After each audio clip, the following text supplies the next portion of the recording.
Well, good evening, everybody. I hope you can hear me okay. I have a very loud voice, which I will hopefully not use too much later. I'm getting to that. But my name is Mark Bruni. I'm with the Lakeview Ratepayers Association.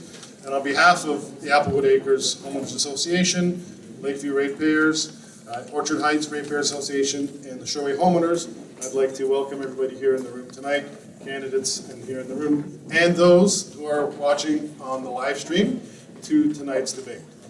Before I get going, though, however, I'd like to call up Deb Goss, President of the Lakeview Ratepayers Association, just to give a land acknowledgement. Be louder, please. All right, I won't use the mic.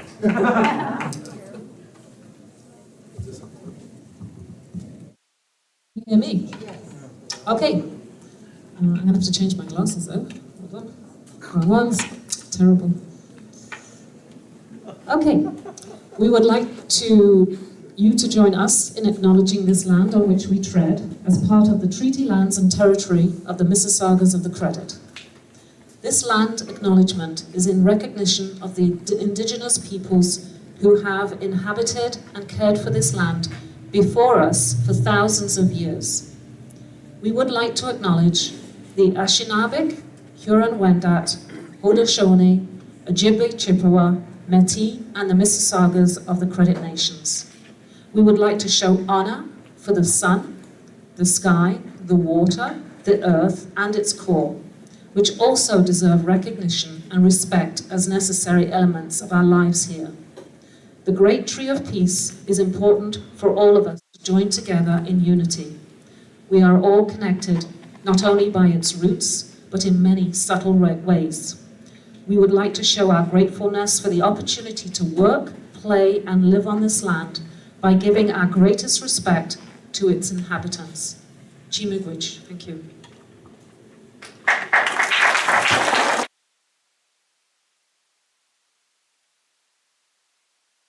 So I'm going to start off just with a couple of quick explanations on how we set up this evening. So to start off, we picked numbers out of a hat and seated the candidates accordingly. So in spot number 1, we have David Zenny from the Green Party.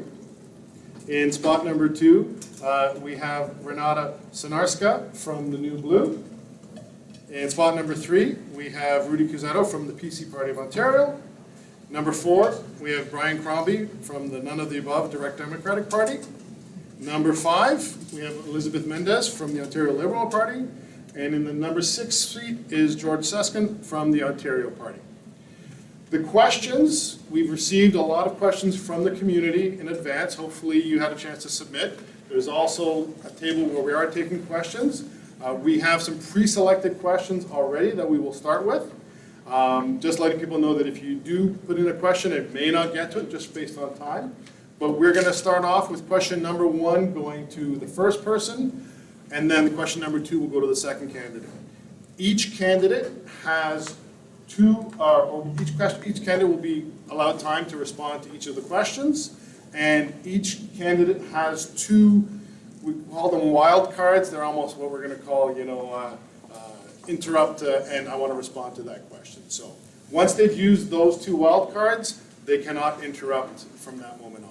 So we will start off, I should mention that many moons ago in my university life, I was a bouncer at the local bar, and I do hope that I do not have to revert back to those days, and hope that everybody behaves in a proper way, not only for those in the room, but those watching on the live stream. So, I believe the wild cards, they can't interrupt the candidate. They have to wait till the candidate finishes, and then you can have their 2 minutes. Thank you, Trevor, for the clarification. Each candidate knows their time limits, and they will have a little bell too as well to signal the time. So, the first question of the evening will be asked by Beryl Chamberlain from the Applewood Acres Homeowners Association. So, Beryl, if you could come on up and ask the question. Oh, my apologies. Yeah. Thank you. So, each candidate will now get 5 minutes to do a short introduction. All right.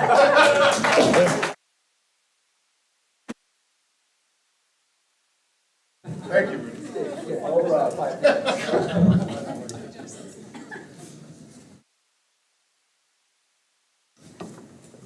morning. My name is David Zenny. I am running in this riding on behalf of the Green Party of Ontario.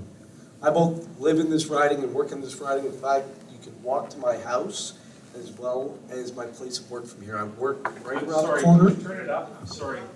Sorry. I work right around the corner at St. Paul Secondary School, and I teach math. I'm the department head of mathematics at the school. I spend my free time coaching basketball, which I volunteer to coach both the boys and the girls basketball teams at St. Paul, as well as coaching sailing and windsurfing, taking care of my two beautiful children, and supporting my wife. She also lives and works in this riding. It's my mission to take immediate action to combat the climate crisis through embracing a new green economy, building connected communities, and restoring healthcare and education. If elected, I will work collaboratively to affect positive change in our community by championing both healthcare and education. I work here as the department head of mathematics at St. Paul. My children also go to school here. They go to St. James, which is also right here in the neighborhood. If elected, we will improve the funding formula for education by lowering the ratio of students to teachers, because it's so important that we support our weaker students in our schools. We need to be able to provide them support in academic resource and support for all our students with disabilities. When the ratio was increased, teachers were taken from our special education departments and moved back into classrooms, which left gaps for our most vulnerable students.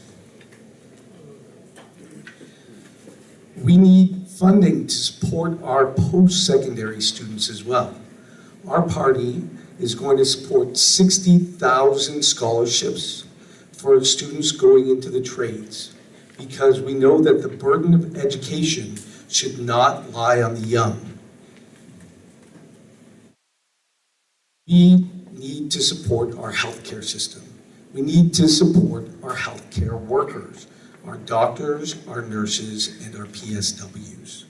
We will immediately repeal Bill 124 and support the nurses. We will support a nurses task force, which will work to increase wages for nurses.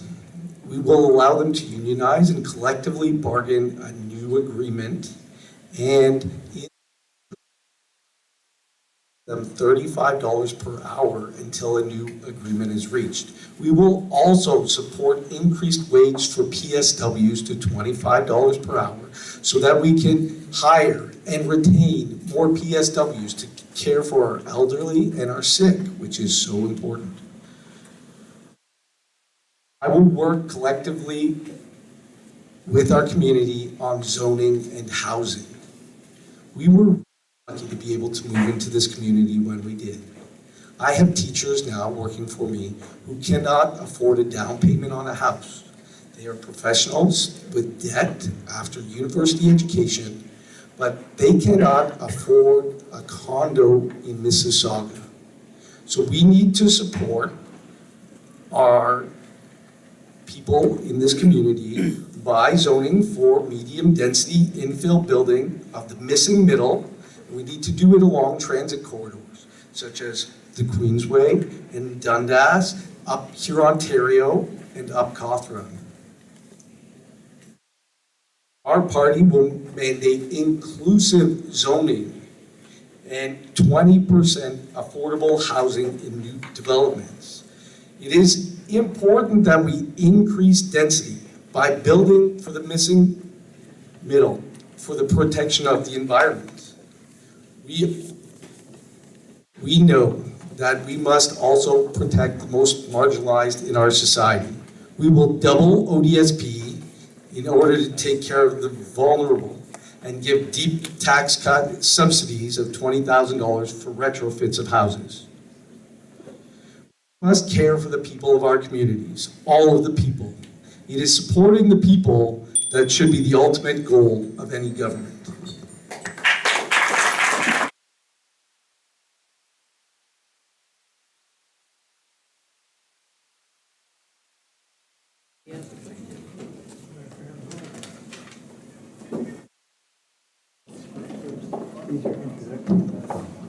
Good evening.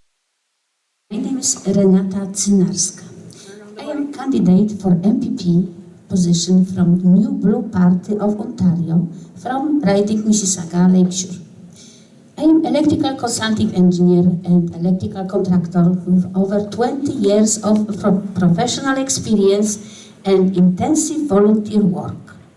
My idea in my volunteer work is to help people have happy and satisfactory life in community where everybody is always ready to support and help each other.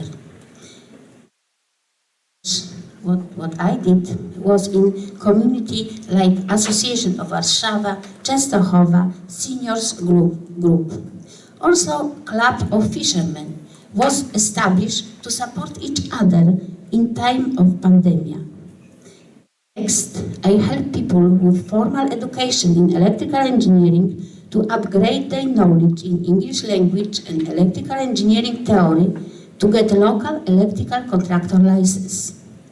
In my broadcast in radio, I educated listeners how to recognize symptoms of broken and unsafe electrical installation in their home.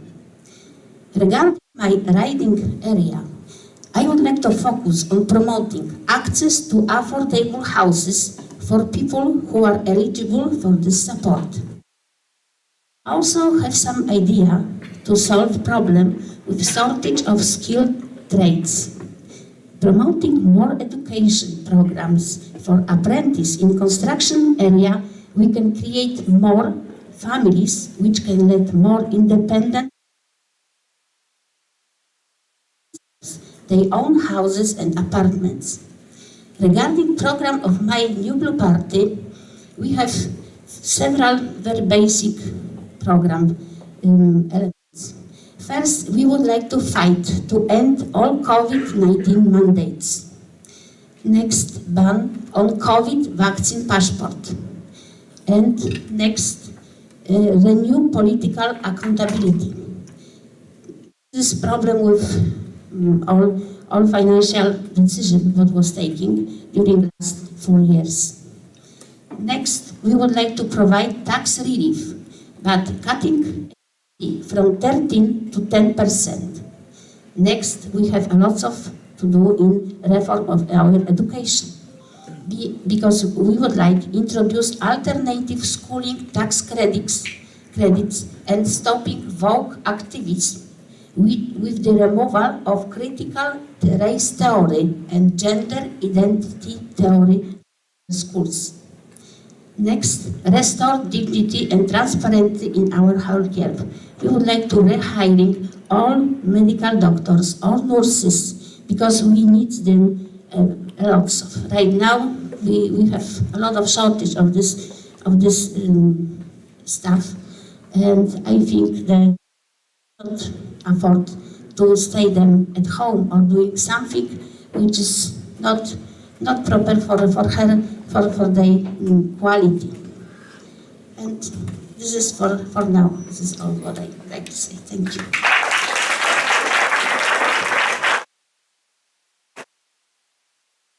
Come up just quickly before you start, Rudy. I forgot to mention, please turn your phones to silent or completely off. Thank you. Pleasure to be here with you in person tonight, and thank you for joining us. And thank you to our hosts tonight with the Lakeview Ratepayers Association, the homeowners from Sherway, Orchard Heights, and Applewood. I'm excited about the future of Lakeview, our future of Mississauga Lakeshore, and I'm proud of all the progress we made together over the last 4 years. That includes the single largest investment in hospital infrastructure in Canadian history to completely rebuild the Mississauga Hospital into the largest, most advanced hospital in the country, almost triple the size of the current hospital. This should have happened 15 years ago, but we're getting it done. We're also expanding the Queensway Health Center, adding 150 new beds just across the Etobicoke Creek.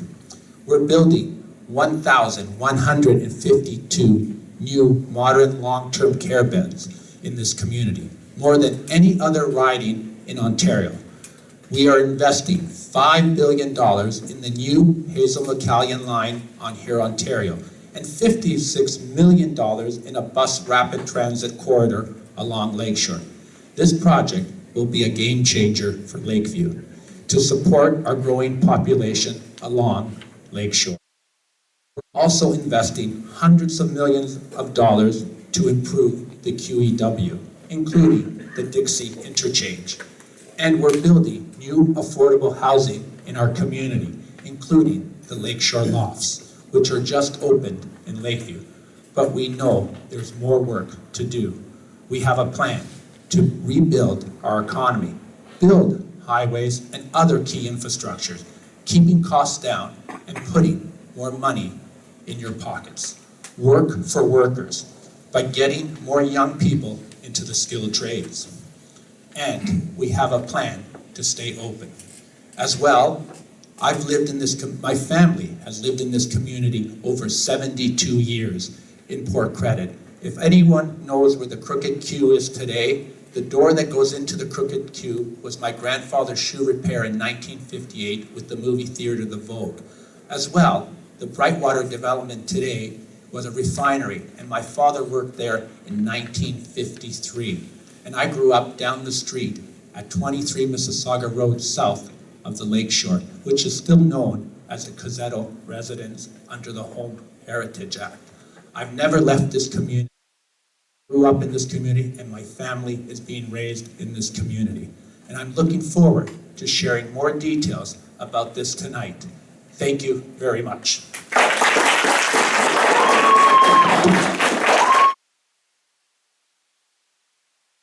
Brian, 5 minutes. Thank you. Thank you very much for the opportunity to visit with you tonight and to tell you a little bit about me and the party that I'm running for. And I know you're going to laugh, the none of the above party, but the reality is, if you think about it, the plurality of Canadians today are actually voting for none of the above. Our turnout is so low in our elections that the actual turnout times what Rudy got in the last election is less than the people that didn't vote. People today are not voting because they're disillusioned, and I've become very disillusioned with our political system. The people up here on this stage are all good people. I know some of them personally. They're all very good people, and they go into politics with a hope that they can make a difference. The problem is we know in our political system today that once they get to Queen's Park or to Parliament Hill, they do whatever the whip and the leader tell them to do, and they no longer become your representatives. They're no longer influenced by what you say. And the ones that do, like one of Rudy's compatriots was kicked out of his caucus because he was actually saying what Rudy just said, no more mandates. He said that and he was kicked out of the caucus. And the other one started this party and the other one started that party. The political system is not working. And so therefore the none of the above party stands for something called direct democracy. Direct democracy has a couple of things. Number one, referendum. Referendums are things that we use when we have really important questions.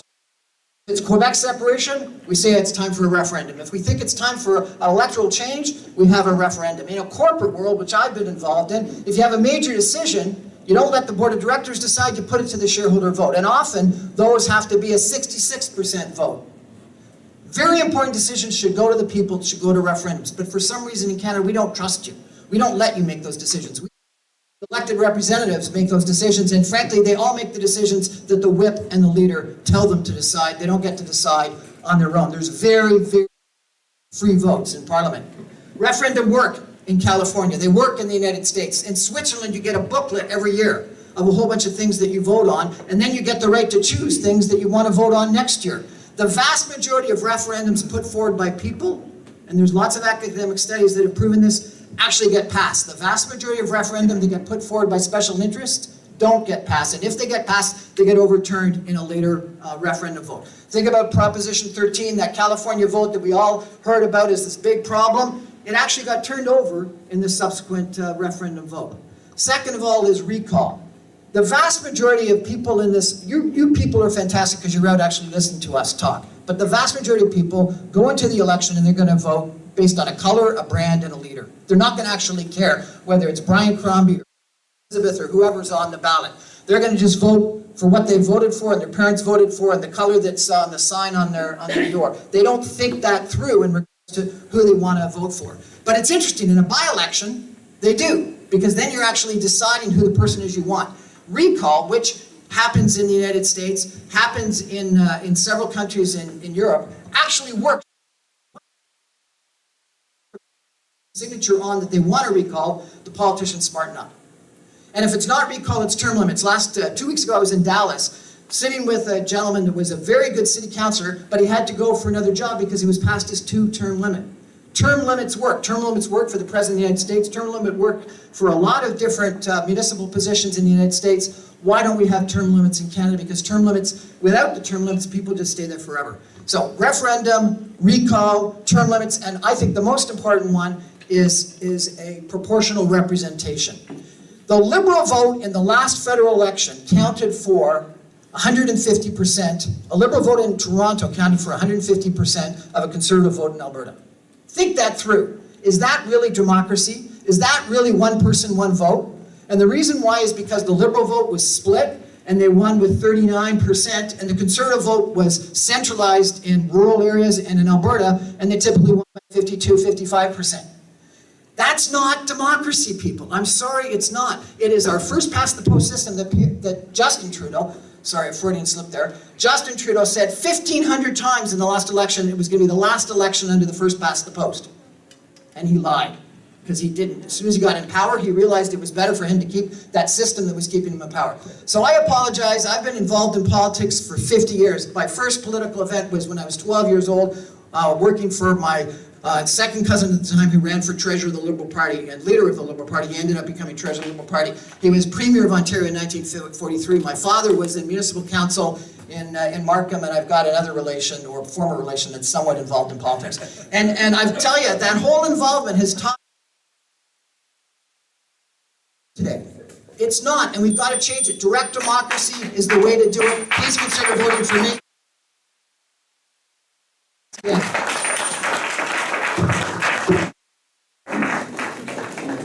Thank you, Brian. Elizabeth? Thank you, Deb, Jamie, Burl, and Mark, and your teams for hosting us tonight. And thank you to the Army, Navy, Air Force Veterans Club for their event space. These debates have been a long-standing tradition in our community, and I'm so glad we're able to hold them in person again. I'm so thrilled to be with you all here tonight. My name is Elizabeth Mendez, and I'm proud to be your Ontario Liberal candidate. I remember the first debate I attended in this riding. It was hosted by this very group and moderated by the legendary Jim Tovey, someone I was proud to call a mentor and a friend. As many of you know, I grew up in Applewood Acres. I spent my youth walking to Applewood Plaza to get ice cream at Baskin-Robbins, and many of my teen years, Beryl would know because I went with her daughter, across the pedestrian bridge to Dixie Mall to hang out with our friends. I've always been impressed how our community always pulls together, whether it's by putting on the best Halloween decoration competition or hosting the annual Easter egg hunt, an event I was finally happy to take my daughter to after 2 long years of the pandemic. So coming to a debate here is like coming home. I was extremely lucky to start my career right here in this riding back in 2007 with the former member Charles Sousa. I worked closely with groups, like many of you in this room, to get things done for our community. We built so much together over the years. We opened up our waterfront and stopped the power plant. We secured 45 acres of waterfront green space in Lakeview and 64-acre conservation area that will forever honor Jim Tovey's legacy. These projects are built on contributions set by community organizers, like our hosts and like many of you in this room. The community set a vision and a plan, and now we're finally building on that vision together. But we are at a crossroads of massive change. I'm raising my family in Applewood Acres, and I know many of you see the same issues that I see. If I'm lucky enough to be your local representative, I'm committed to fighting alongside you for the issues that matter here. I'll work with you, I'll consult with you, I'll build with you. Unfortunately, this government's recent housing report blamed residents for wanting to consult on buildings that could impact community character. We're not a NIMBY community, we care about this community. If our party is elected, I will promise not to allow MZOs into communities. Why should a ministerial zoning order take precedence over local knowledge? You know this community best, not the public servants in Toronto. Our party will scrap MZOs and work alongside municipalities to bring in gentle density so we can build real housing that's affordable. We'll focus on as-of-right zoning in line with neighborhood character, and we'll build more affordable homes. And as we build more affordable homes, we'll need better transit, like a stronger plan for the Lakeshore BRT. And finally, two-way all-day GO for the Milton line. I took that GO train for over 10 years from the Dixie line, and I know how important that is for commuters in Sherwood and in Applewood. We can't pave our way out of gridlock. We need to connect transit to move our growing community and protect our environment. Our planet is vulnerable. That's why it's so important to keep environmental organizations like the TRCA, like the CVC, and the future Jim Tovey Conservation Area properly funded. An Ontario Liberal government will reverse Ford's cuts to local environmental groups, so we can live in a livable planet for our children, and we can be proud of the place we live in today. With the empowered community consultations, environmental protection measures, and clear partnerships with municipalities, we can realize gentle, sustainable growth. The vision people in this room fought for over a decade. It's time for different levels of government to stop pointing fingers at each other. We can work together to deliver on the legacy set by visionaries like Jim Tovey and many of you in this room. We may not always agree, but if elected, I commit to always listening, to showing up, and to being your champion at Queen's Park. Better is possible here. I know it is, and that's my promise to you. Tonight, I look forward to showing you what I and my party can do to make that promise a reality.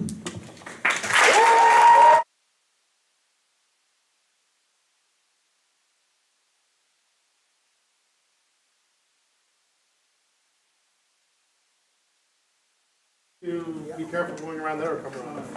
Sorry, George. It's okay, I just knocked Brian off the chair.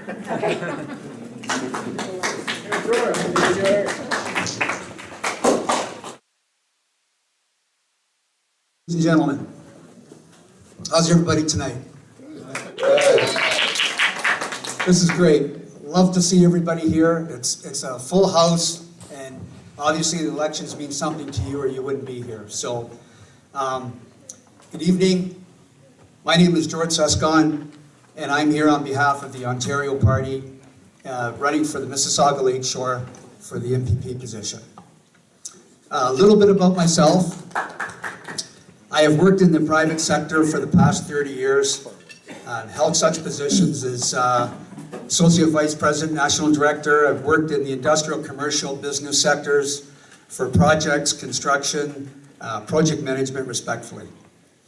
Outside of work, I volunteer my time. I've sit on board of directors, been on PMI for the past, for 5 years, as president, past president, held positions serving in the community at food banks, and have dedicated giving back to the community in coaching hockey as well. I've coached minor hockey, decided to coach high school hockey, and also coached junior hockey. So love giving back to the community. Thank you. So why public sector? Here in Ontario, my parents being a European background, at a young age, I got taught very early that you have to help each other and you have to look out for each other. To me, after what's been happening in the last few years, I want to look out for everybody here. I really believe that we're in a situation now that we have to correct what's been done. Thank you. It's time to step up for the constituents here in Mississauga, and I want to make a difference. I have spoken to in the riding, especially over the last couple of weeks, have told me some dreadful stories in regards to loss of jobs, forced mandates, children being in class with having to have masks on, and what that's done to their mental health, what's been going on with the price of housing, cost of housing, where kids in their 30s are living in basements of their parents' homes because they can't afford to buy a house right now. That's what's happening. Gas hike and tax prices, everything. Ladies and gentlemen, this is getting out of control. I will advocate for you and to try and we will bring back the economy again. Healthcare, canceled surgeries, retirement homes for the elderly. What are we going to do? The processes don't work. The procedures don't work. We have to advocate for changing this. We have to bring back the nurses that have been let go, ones that are looking to get back in. Long waiting times, canceled surgeries, again. Healthcare, education, we will support education funding for the students. How many times have you heard kids are coming out of school, they've got a $50,000 ticket item that they can't get out for 10 years or 15 years. How are they supposed to start their life? Education is supposed to be something for the children that they can actually get out of school and start their life and not be able to live after they get out of school. We will advocate for that. We will help with the funding for the education for the students.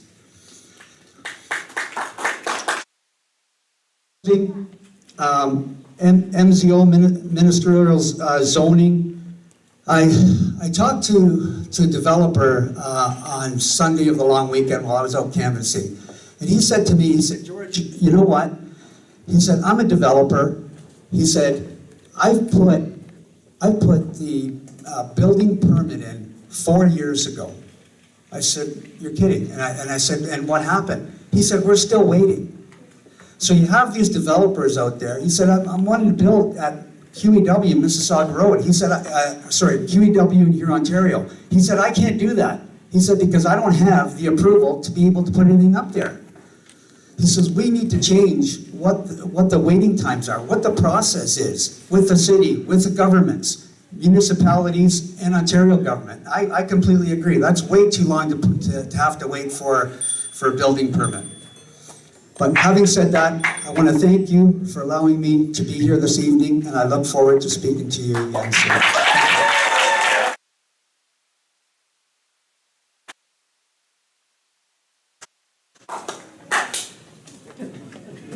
So, now that we got the introductions out of the way, I would like to call up Beryl Chamberlain from the Applewood Acres Association to ask the first question, which is going to be directed.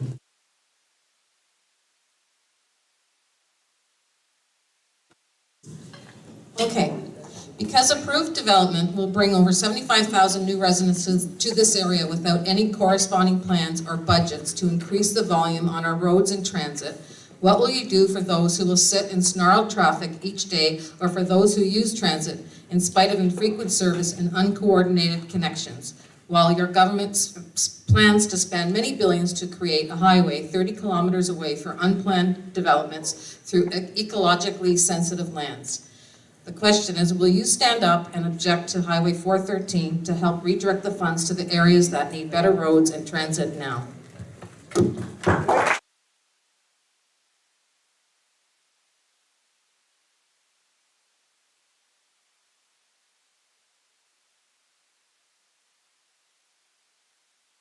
Our wetlands are so important to us. They are one of the largest carbon sinks in all of nature. Our forests are so important to us, and food security is massive. We are experiencing a food shortage, and it's only going to get worse. If we pave over our grade A farmland, that is a travesty. Our party will stop the 413 and the Bradford bypass.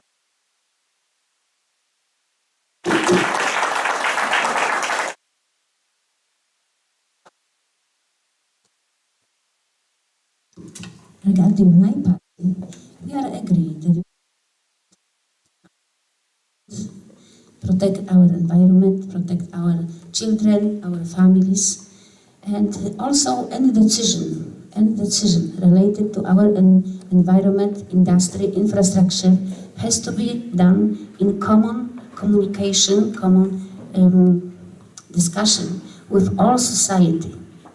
Right now, I support your idea to cancel this project, but before any of this decision, we have to make some deeper analysis of all this situation to make sure that any decision is the right decision for our future, for our life, and for our children.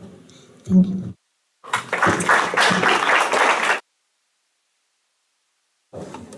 Thank you very much. What we're doing, we are investing in public transit, and down here, like I said, we're putting a BRT on Lakeshore and an LRT up here in Ontario to help move people through the community, especially with the large developments that are happening. But in the next 10 years, we have 2 million people moving into the Golden Horseshoe. We're going to need 1.5 million homes in the province of Ontario, and we have to build more homes. And as well, on September 18, 2018, I had a meeting with the Region of Peel with the mayors of the region of Mississauga, Brampton, Caledon, and they lobbied us for the 413. It was a big thing. It was one of their #1 priorities to build the 413, and we were lobbied at that time. There are some mayors that have had a change of heart right now, but that's what we were told at the time. So we are going to continue to build that highway, not only for the people that are coming into the community, but to move our goods. We're going to be the #1 jurisdiction in North America to build electric cars. But not only building the electric cars here with well-paying jobs, we're building the battery in Ontario as well. In Windsor, we're hiring 2,500 people to build the battery. As well, we're going to be using our natural resources from the province of Ontario instead of getting cobalt from the Congo, where they use children labor to produce iron for those materials. So we are working to protect the environment, but not only that, we have already expanded the green belt in the province of Ontario. And as well, if we do touch the green belt, for every 1 acre we remove, we put 2 acres back. But let's go back into history. Kathleen Wynne and the Liberals cut into the green belt 17 times and removed 390 hectares of land out of the green belt. And the leader of the Liberal Party built an illegal pool with no permits on conservation authority land. And you can Google that.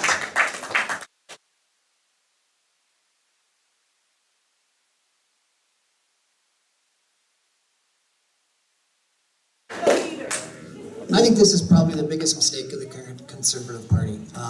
The issue in Mississauga Lakeshore in a couple of years, I think for all of you, is going to be unbelievably bad. I hate to tell you this, but you think about the development that's happening at Mississauga Road and Lakeshore, the development that's happening in Lakeview, and all the other development that's happening in there. And yes, we may have a BRT, but I don't want to see anyone driving up Dixie or Cawthra or Mississauga Road in 5 years. It is going to be a complete gridlock. If you try to go through that intersection at Starbucks right now, that's not timed, going through that in Port Credit, it's absolutely impossible. And this is a failure both of the municipal government and the provincial government that is not thinking through the kind of development that has to take place and putting transit in at the same time. And it is a complete disaster. And instead of putting the appropriate transit in place now, ahead of this development, they're planning on putting this development of Highway 413. And it's in the wrong spot. The Bradford bypass and the 413 don't connect. And then it comes down to the 407 and the 401 at the Milton-Mississauga border. Have you ever seen the 401 west of Mississauga border? It's a parking lot. Well, if you put in one more highway in there, it's going to be a complete disaster. The original plan maybe made a little bit more sense because it was going to go onto Guelph and Cambridge. This plan makes no sense. And I got to tell you, I can't trust a party that's making this decision when the last major decision they made on a highway was their premier, Harris, selling 407 for $1 billion. The stupidest mistake ever made for public in the history of the government of Ontario. I am absolutely convinced. The Mississauga-Milton transit line that Elizabeth was taking all the time, she talked about, according to both the Neptus Foundation and Metrolinx, has an 8-to-1 benefit to cost ratio. That is what we should be spending money on. The typical transit line has a 2 or 3 to 1 benefit to cost ratio. This one has an 8 to 1. And that's what we should be investing in, is all-day, two-way, frequent GO train service on the Milton line, and then maybe something coming down to Lakeview. Thank you. Thank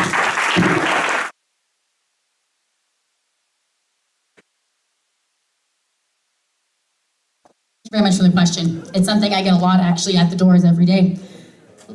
Let's be honest, Highway 413 is a highway that no one wants. It's gonna plow over wetlands, it's gonna plow over conservation lands, and it's gonna save you minutes on your commute. I have a 4-year-old daughter.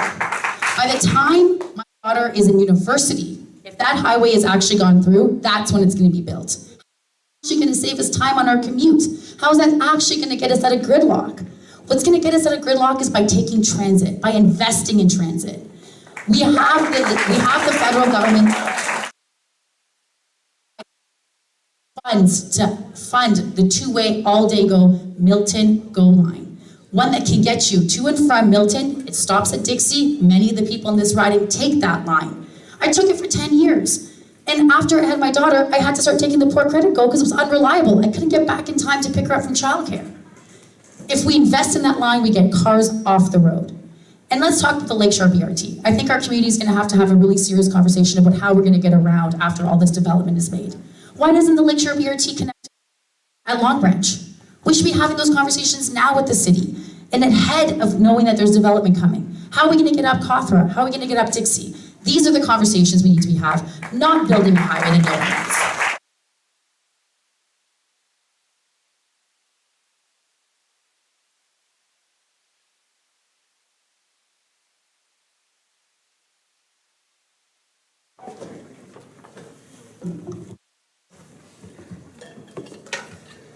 Highway 413. Well, ladies and gentlemen, let me tell you, there's a task force that's looking into this. And what I'm hearing from the rest of the candidates and what I'm hearing the applause is, we need to understand what the municipality needs and what sort of transit structure we need here in Port Credit and Clarkson, along the QEW. It's obvious that the planning never actually happened with the previous governments. And they didn't keep up to the growth of the municipalities and the city. So what happened is, now we're in the gridlock that we are today, and we're trying to catch up.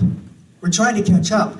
Nobody says that this Highway 413 is going to be the be-end and all, and it's going to be the savior. But will it help? Perhaps. But at what cost? We're not going to go through the wetlands, golf courses, but there needs to be a task force that clearly states and understands what the effects are, the cause and the effect. Anything you do in your reports, there's a cause and effect. And if the Greater Toronto area is up to 8 million, and they're planning on being 10 million, we need a plan in place. Ladies and gentlemen, I honestly think we've got to look at this as what this means to move forward in future development to keep up with the population. Thank you.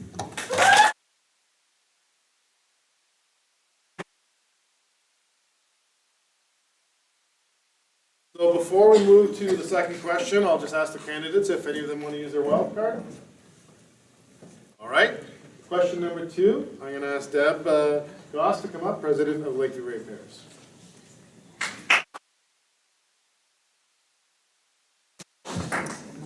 So this question is for the candidates with respect to the Lakeshore Complete Street Study, which is supposed to improve the experience for people traveling along the Lakeshore corridor from the Oakville border to East Avenue.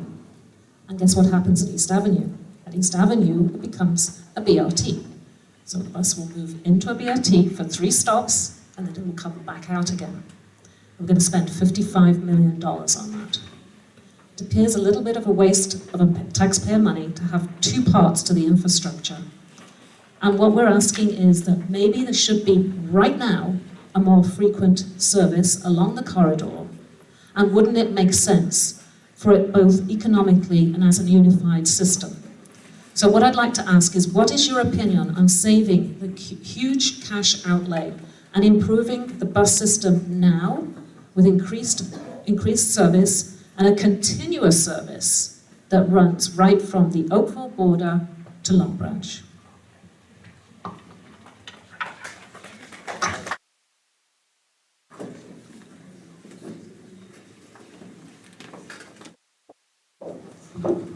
I think that for this question, I would like to, like always, think what is the population in this area, what is the needs of people who are living there, what is the age of people who are living there, what of future, maybe schools, maybe industry, maybe some service area, and we have considered all of these aspects of this area, what people will need now and maybe for the future.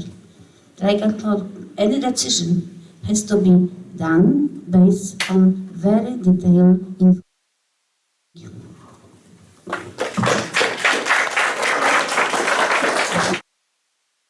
Although transportation is going to be difficult down here with these two large developments happening in the city of Mississauga down here.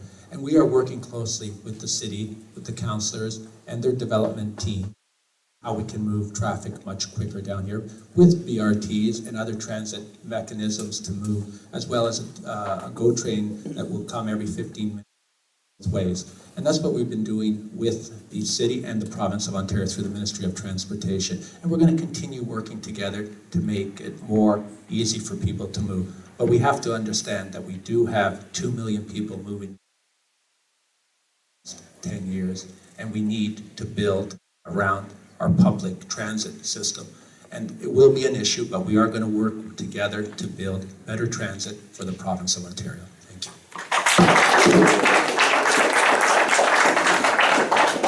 One of my most enjoyable volunteer activities over the course of the last while is for the last 7 years I've been chairman of an organization called Transit Alliance, which is a GTA-wide civic advocacy organization for transit. I don't think that a bus along on Lakeshore is what is actually needed, particularly with the development at Lakeview and the development of Mississauga Road and Lakeshore. There was a proposal at one point in time to extend the Hurontario LRT down along the street that is just one street south of Lakeshore, across the Credit River to the Lakeview, to the Mississauga Road Lakeshore development. There was also, as you may know, a railway track that goes right from the GO train all the way right down to Lakeview, because that's where some of the coal came in. And as some of you know, the streetcar used to come from Long Branch down towards this area that we're in right now, to Lakeview. All of those are the right solutions, along with not just 15-minute GO train service, but 7-minute GO train service. Transit ridership goes up dramatically, statistics show, when you no longer look at a schedule, when you just go. And so if you've ridden the subway in Toronto, you know, you just go, you don't look at the schedule. But in the Milton line, for sure, you look at the schedule before you go, because if you miss that last train, you're dead meat. The Lakeshore line's better, but it's not perfect. It should be not every 15 minutes, it should be every 7 minutes. And there was a proposal at one point in time to put another stop at Cawthra. If you had a couple more stops in Mississauga and service every 7 minutes, it would be like a surface subway. If you had a surface subway going from Oakville to Toronto, no one would take a bus the whole way. They would jump on the GO train and take that. And then what we need is a way to get from Mississauga and Lakeshore up to the Port Credit GO train station, and we desperately need a transit solution to get people from Lakeview to the Long Branch GO or onto the GO itself. That's the solution for these developments down here in Mississauga Lakeshore.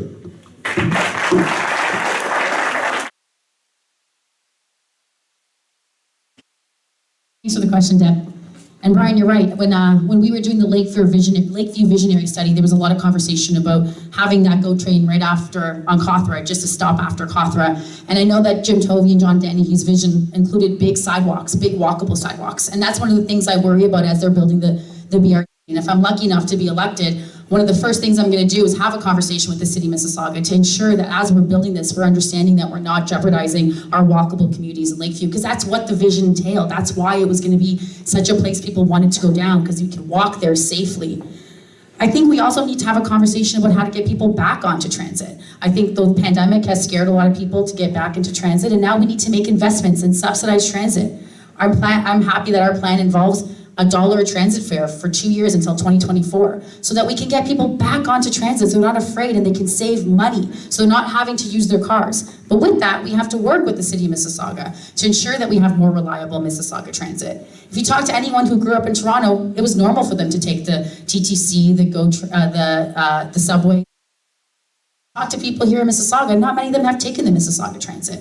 So we need to work with our municipal partners, with our federal partners, and as the province, we need to make sure that we're making the investments so that we get it right here. We're having a lot of people move into this area and into this riding over the next 10 years, and we need to get this right.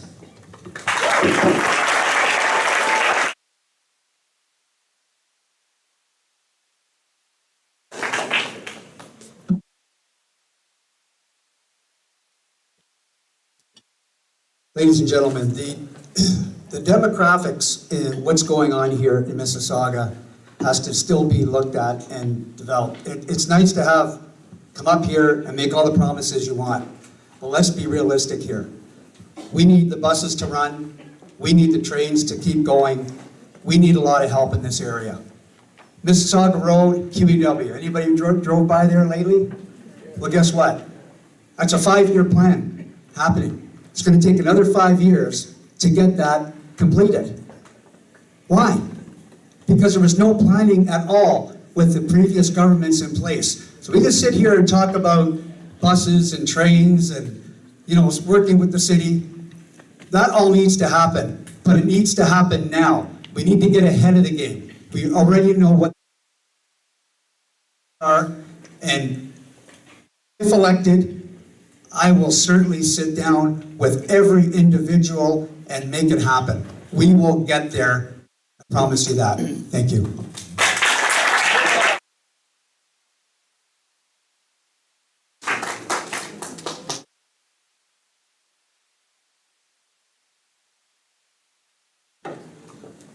We need to prioritize public transit in all of our decisions. And we need to proactively plan transit before we plan communities.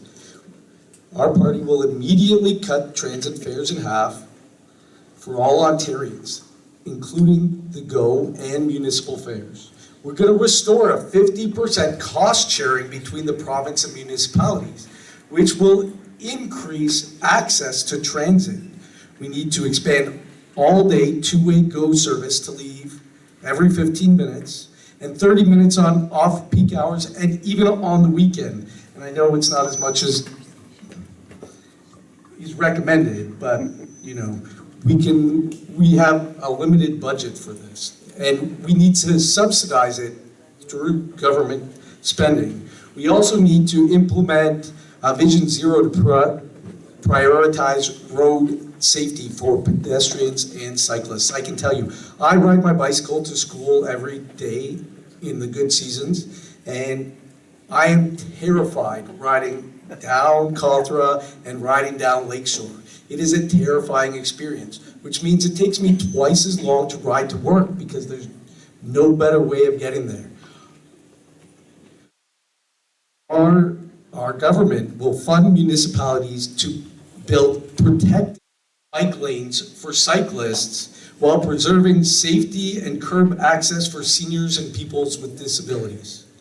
We will support sharing and rental systems for bikes, e-bikes, and low-emission vehicles, and require secure bike and e-park biking and charging to be provided at all new multi-unit buildings.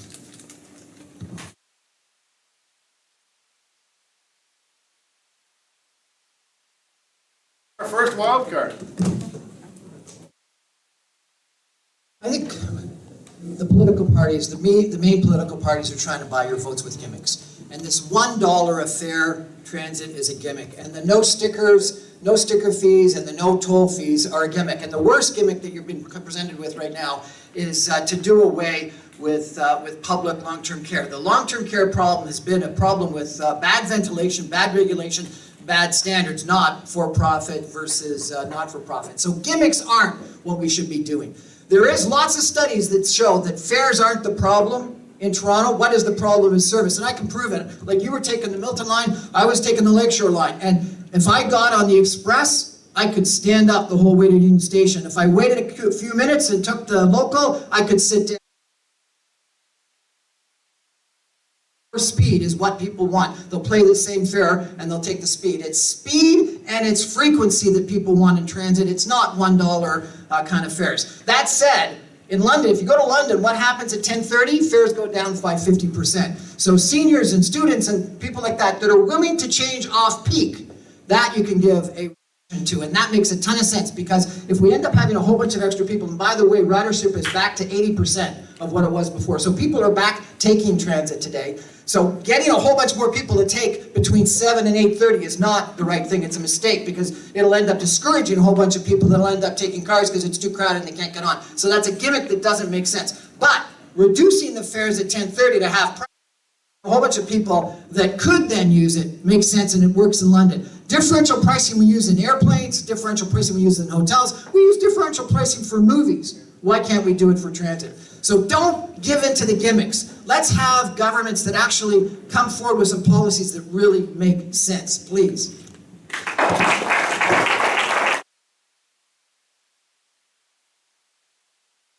See any other wild cards? So James Pugh from the Sherway Homeowners is going to come up and ask the third question of the night.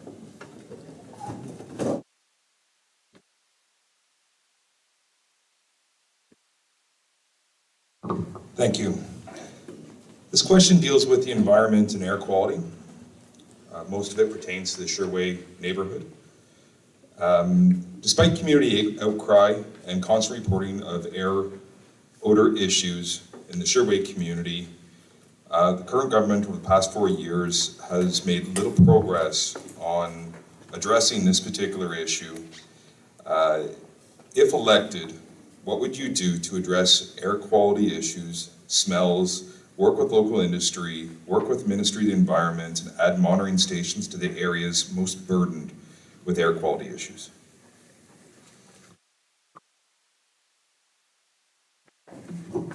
And that is a great question there. It's regarding the Tonoli plant, that's the big issue in this riding here. And we've had many meetings with the Minister of the Environment at that plant to talk about. What I'm working on now is to have a quarterly meeting with management there and the community to explain to us when there is an issue and what the cause of that issue was and what we have to do to move forward.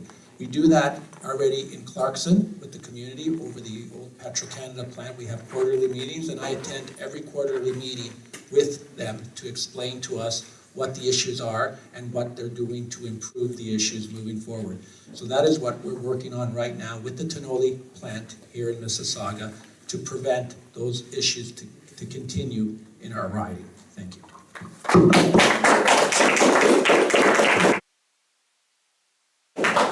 I think this is a wider, really important issue that we as a community really have to give a lot of thought to. We have had in Ontario the largest reduction in carbon dioxide, climate change gases of any subnational jurisdiction in all of North America.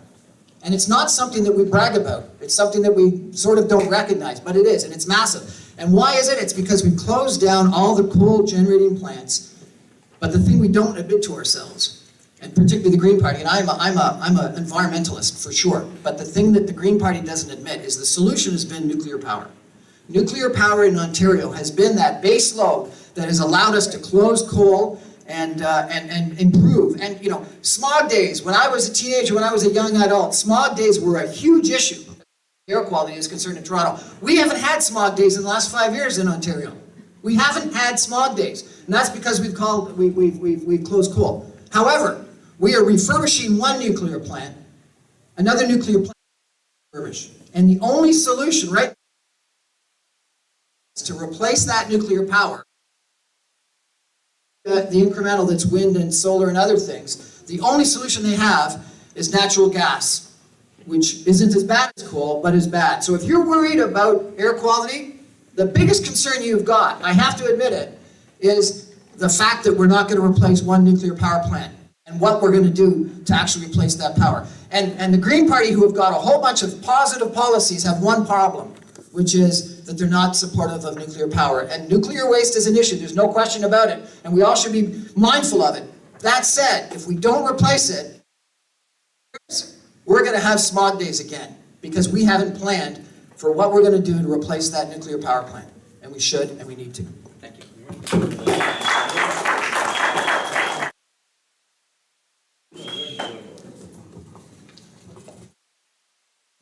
Thank you, Jamie, for the question. I said in my opening statement that I had the honor of working for the local member for many years, and with that came the constituency office, and I answered many of the phones for many of the residents in this community, and we got on a regular basis questions about Tonoli and about the smell. And so when I got nominated as the candidate here for the Liberal Party, I contacted Tonoli and asked if they would sit down for a meeting. They're now under new management, under Tara Pure, and we had a conversation, about how they're how they're looking at their emissions, how they're working with the community, and unfortunately, they still don't have enough monitoring stations. So then I asked the general manager there, has the provincial government given any grants or any assistance through grants to see if they can help work with you? And they said no. So I went back to our party as we were building our platform, and I said to our party, we need to have a grant program in effect to work with high emitters in our community. We've done this with the Clarkson Airshed study. Our government put in the Clarkson Airshed study in 2011. Unfortunately, it's been shelved. I don't think the Minister of the Environment knows it exists. But actually talk about monitoring air emissions in Clarkson. And why can't we have the same thing here in Sherway? Why can't the government work with companies like Tonoli, Tara Pure now, to see if they can help them put in these emissions, they can put in these things for smell. So I think this is something that we can do, and I think we should do it. And this is something definitely that I'm going to be committed to working with.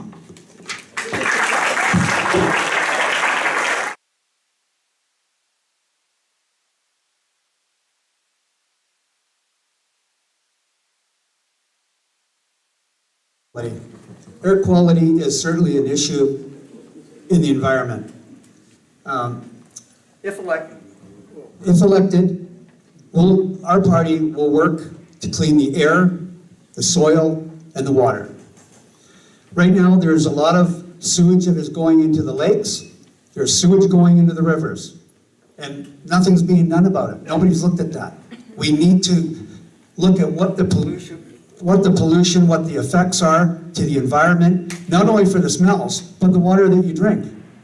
This has to be looked at from an environment, from a provincial perspective, and we have to stop. There were supposed to be gas plants back in the day to help with some of the concerns, and I believe the Wynne government had looked at that. The Liberals spent $11 million and canceled it. $11 million of your money have been just canceled, it's thrown out the window. So these are things that we're going to do a study, we're going to look at that, and we're not going to waste taxpayers' dollars. Thank you.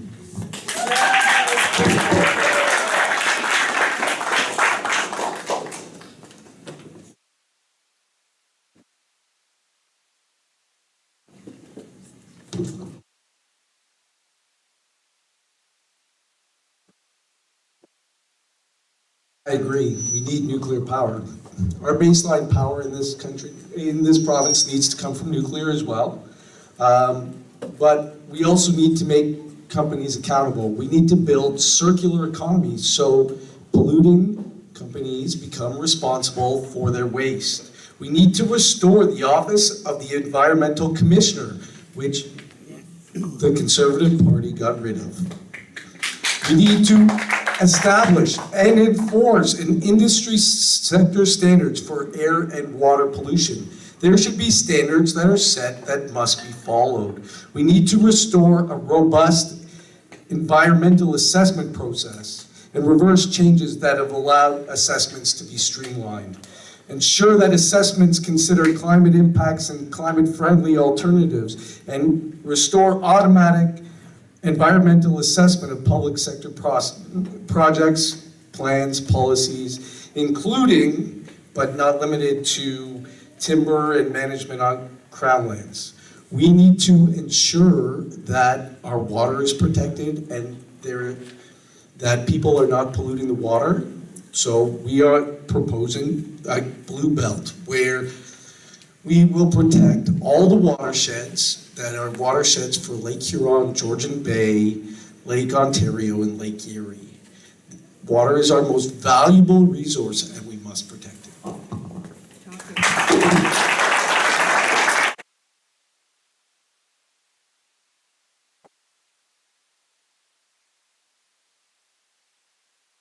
There is problem with environment, water, air, quality of air.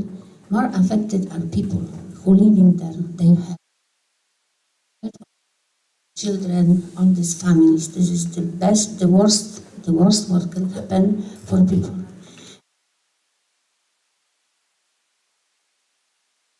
Safe life and health for people, it is the most important. First, in factories where is some pollution problem, we can introduce new technology, new quality of air, new technology. If this is impossible, maybe we should provide some restricted area. For area where we know where is very danger environment for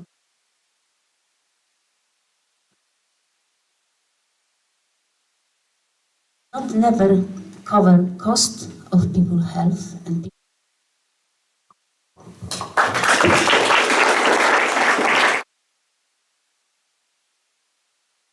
I don't see any yellow cards in any candidate's hands, so I'm going to ask Beryl to come up and ask the next question.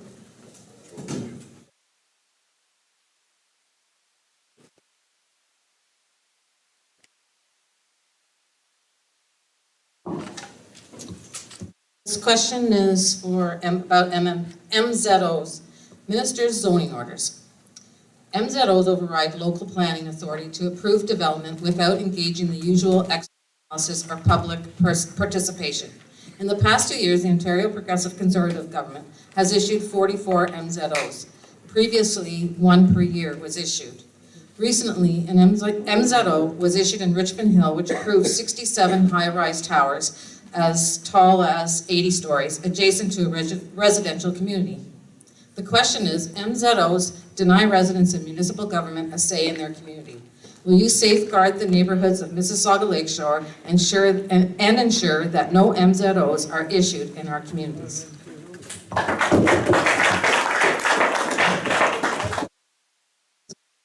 However, you've got to think about what the cause is here. The cause is, and Rudy's right, we've got a population the size of Montreal moving to Toronto in the next 10 years. Where are those people going to live? And the problem is that local municipalities haven't increased supply. And whoever it was that talked about, I think it was George that talked about the 4 years that it takes to get development done.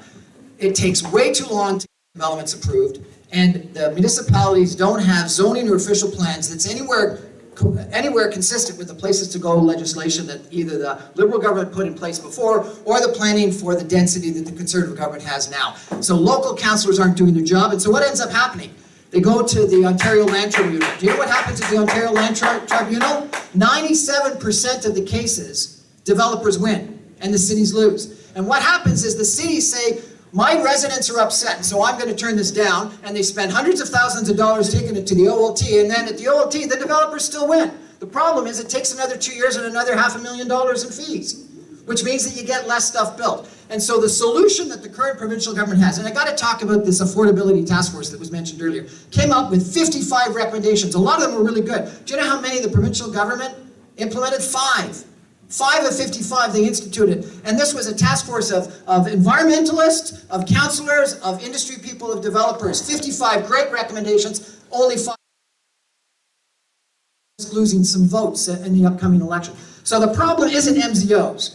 MZOs and the Ontario Land Tribunal are the solution that the provincial government has put in place because we don't have enough supply of land available that the municipalities are making available to build. And so the solution is quicker approvals, increased densities around transit nodes and major arterial roads. That's the only solution for our housing problem going forward.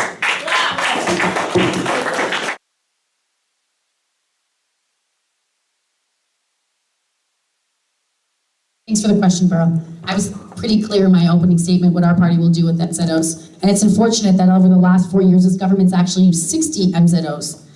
And, you know, my PC opponent will say that they were used for hospitals and critical infrastructure, but 18 of them were used on farmlands. And let's talk what an MZO does. An MZO overrides municipal and environmental protection. That means even if you are building critical infrastructure, you may be building it on a floodplain or in a taxed airshed. I think I've mentioned I am a proud member of a board director of a long-term care home and affordable housing complex. And we didn't get an MZO, so we went through our environmental protections. And when we went through that there was some downspew winds that were coming in from a plant up above. And the environmental protection report told us that a handful of those rooms couldn't have windows that opened because the air quality was going to be bad for the seniors that lived in those environments. That's what environmental protection does. That's when you bring in MZOs, you lose that. You lose the ability to know where you're building and what you're building on. I'm proud that our government will scrap MZOs and replace it with a new rules-based measure to limited critical provincial projects and require very transparent community consultations with local groups to build infrastructure. Thank you.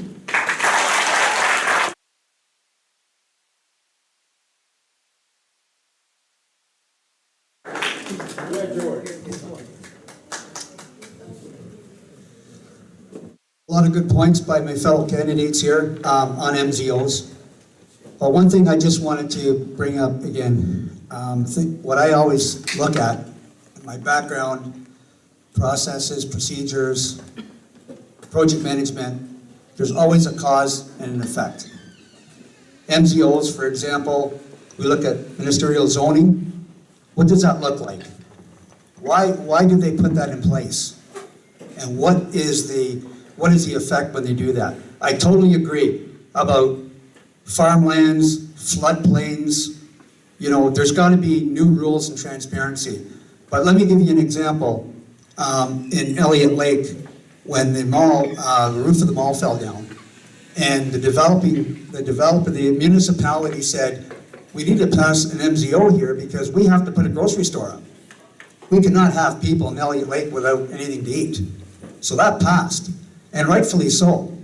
So there is a need for MZOs, but it's got to be transparent, got to work with municipalities, and each and every one should be monitored accordingly. Thank you.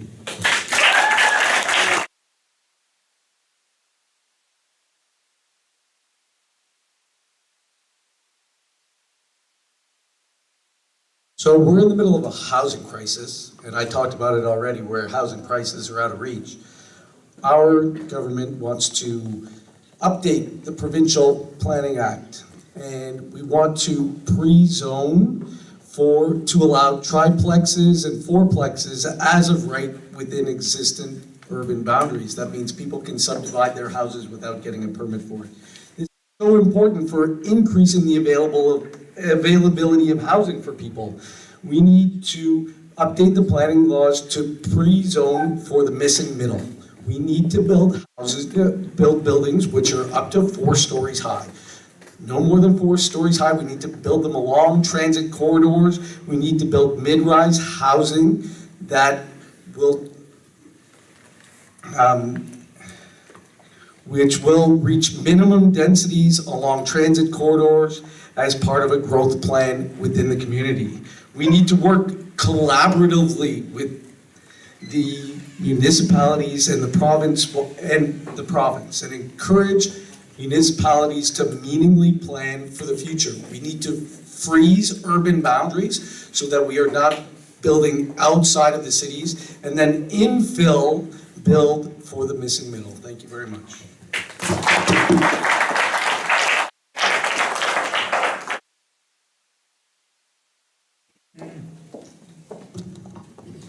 I think that any decision has to be very reasonable, even subject to building more houses. Also on situation, how much we need, how much we can afford for more density of people in a specific area.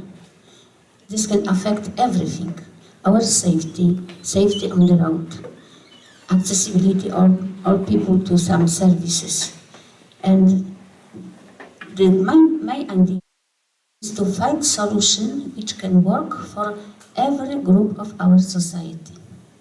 And this is the main idea to solution, depend on area or situation or population and all needs of this society in specific area where they people living. Thank you.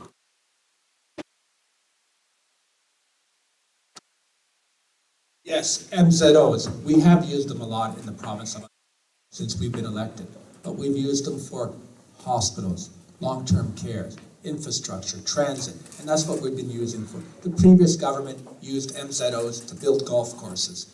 We're using them when the city and the region ask us for it. We do not use an MZO. The province doesn't go in there and give an MZO. We sit there and wait until the city and the region ask us for an MZO, like the Mississauga Hospital. And the one that asked for the MZO is a Liberal candidate in East Cooksville, Demirla Depika. She's the one that asked for the MZO to build the hospital as a city councillor. So that's when we use MZOs in the province. As well, in Oakville, we used a reverse MZO, so the golf course did not get developed. So as a province, we're using MZOs to build more healthcare, more long-term care, more infrastructure. And it's only done when the city and the region ask us for it. Thank you.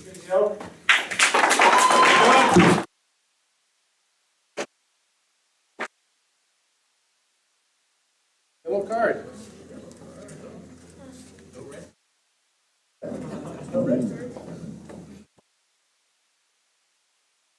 See the poster, what the post regarding autism?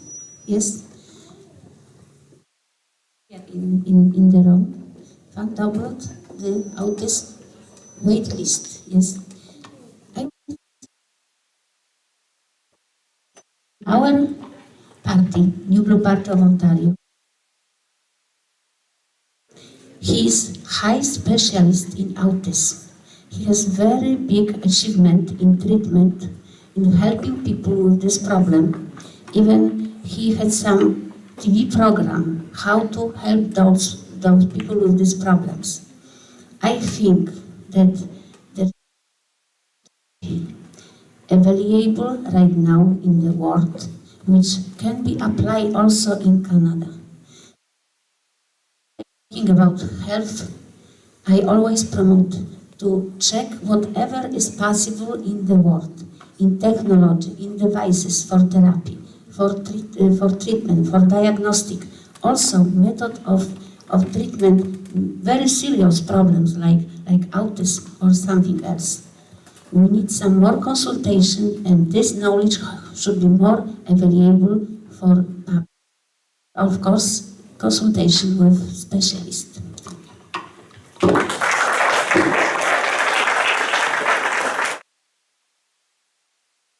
All right, we'll go for the next question then, and I'm going to call James up once again.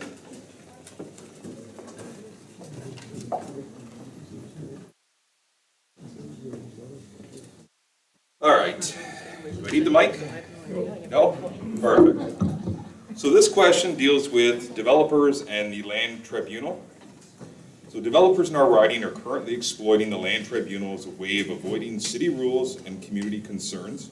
The proposed provincial task force recommends making the land tribunal even more difficult for residents and community groups to assess, and comes with an increased cost of appeal from $400 to $10,000. So the question here is, if elected, what would you do to curb development and exploitation and even out the playing field for residents in established communities who oppose the 4-story, 4-unit rental neighborhood infill?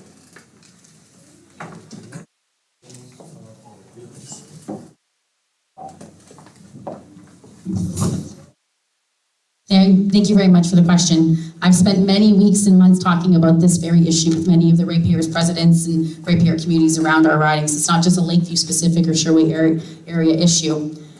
Unfortunately, one of the first things that this Ford government did when they were elected was scrap Bill was bringing Bill 108 that scrapped the LPAC, the Local Planning and Appeals Tribunal, which actually had a component in there that asked for citizen involvement, and it encouraged citizen involvement. And that was built that way purposely because of consultations with residents, many of the residents in this room actually.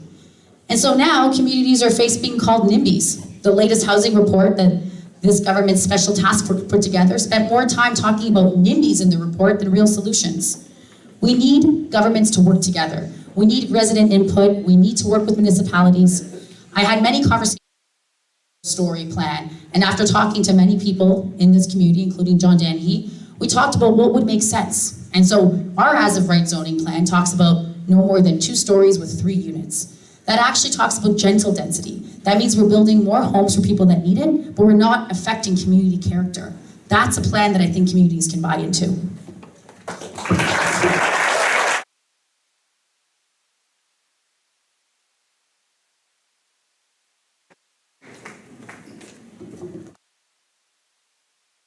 Land Tribunal, And develop, in developing, apologies. Land Tribunal and tribunal. How's that?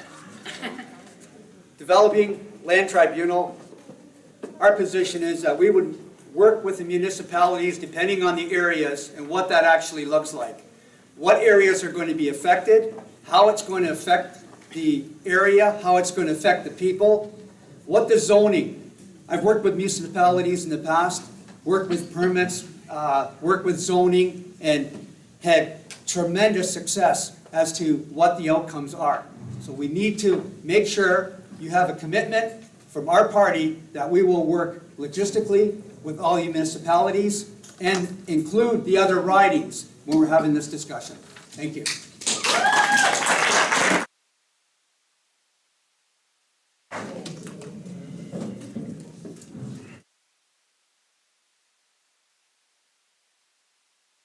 So I've talked about zoning for the missing middle and increasing infill and density. We're talking about it, doing it in a smart way along transit hubs. The zone for the missing middle, 4-story, multi-unit residences is to increase efficiency. Because when we zone that way, we can decrease electrical costs for heating. We can reduce our reliance on the grid, and we can provide more affordable housing for more people. We need to do it along transit hubs, which means we are not going to affect communities like this, but we are going to go up Cawthron along the road, across Queensway along the road, across Dundas, and up here Ontario. Increasing density along transit hubs makes transit more efficient, and it makes public transit much more viable because you can get many more people on it. We need to protect the land outside of the city because our agricultural lands are wild lands, and our forests and wetlands are a finite resource. If we pave over them, we will never get them back. That's why we have to build medium density in this city. Medium density is better for people.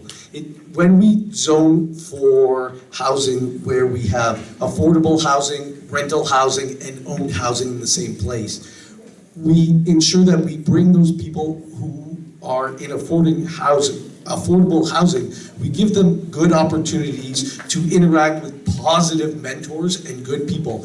And when we have mixed use housing, it is better for people in poverty and reduces crime rates. Middle density is the way this province should be looking towards. Thank you.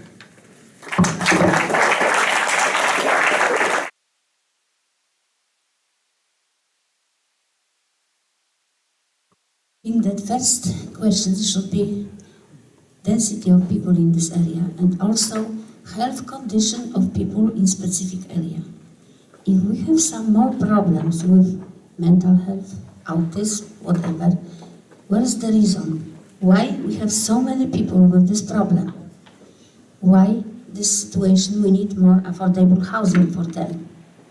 Maybe we need more deeper analysis. Why it is this kind of situation. And then decide what we can do for those people. Of course, they need special low-rent housing, some help for sure. But next problem is to try to involve those people in some social and work activity. It's one solution also to help those people to be more active, more healthy, and maybe finally more independent. So many affordable housing for people. Thank you.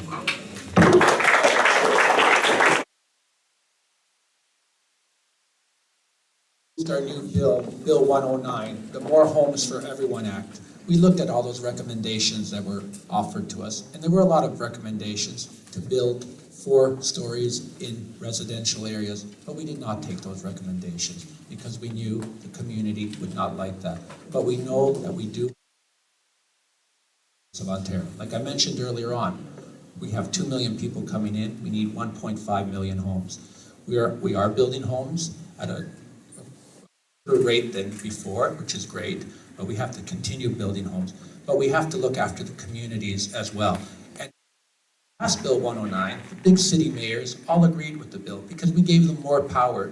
Even on MZOs, they don't have to come to the province anymore. They can accelerate the build without coming to the province, so to get rid of red tape. Because at the end of the day, the city knows what they need for their community. So that's what we did with Bill 109. The More Homes for Everyone Act. And that's what we're going to continue doing, working forward and building Ontario for the people that are coming in. Thank you.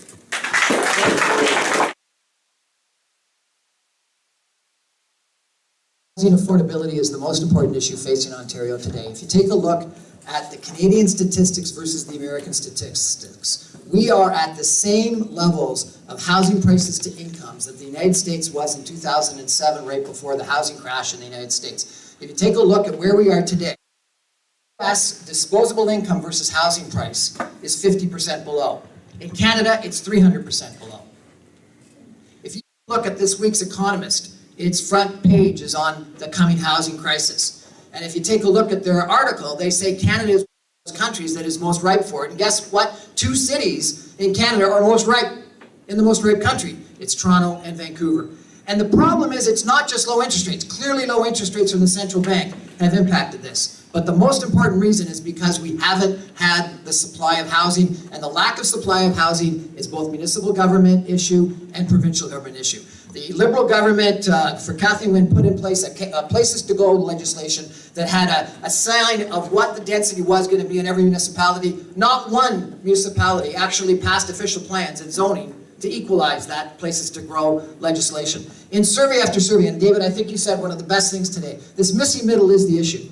People in surveys say they like living in communities that are in that 20 to 40 units per acre. Typical suburbia is 6 units per acre or less. And all we're building in Toronto right now is 100 units per acre and more in condos. People in surveys say they like Park Credit, they like the beaches, they like Kitsilano, they like San Francisco, they like the places. And the question here, it's not going to be 4 stories everywhere rental. What it does is it's laneway housing.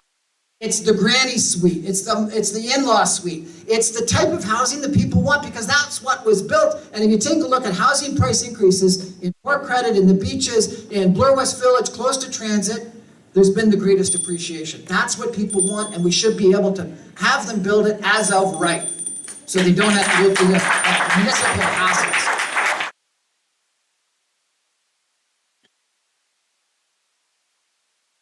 Yellow cards. Deborah, please come up for question number 6.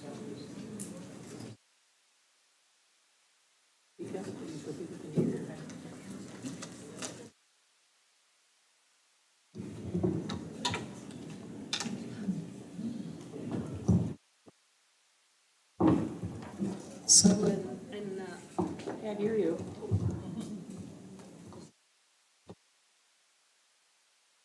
Louder. in Lakeview, we have a much higher than average Indigenous population.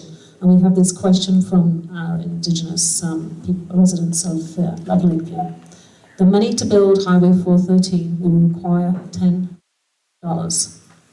Those funds will be taken away from education, including Indigenous education and child welfare, both on and off the reserves.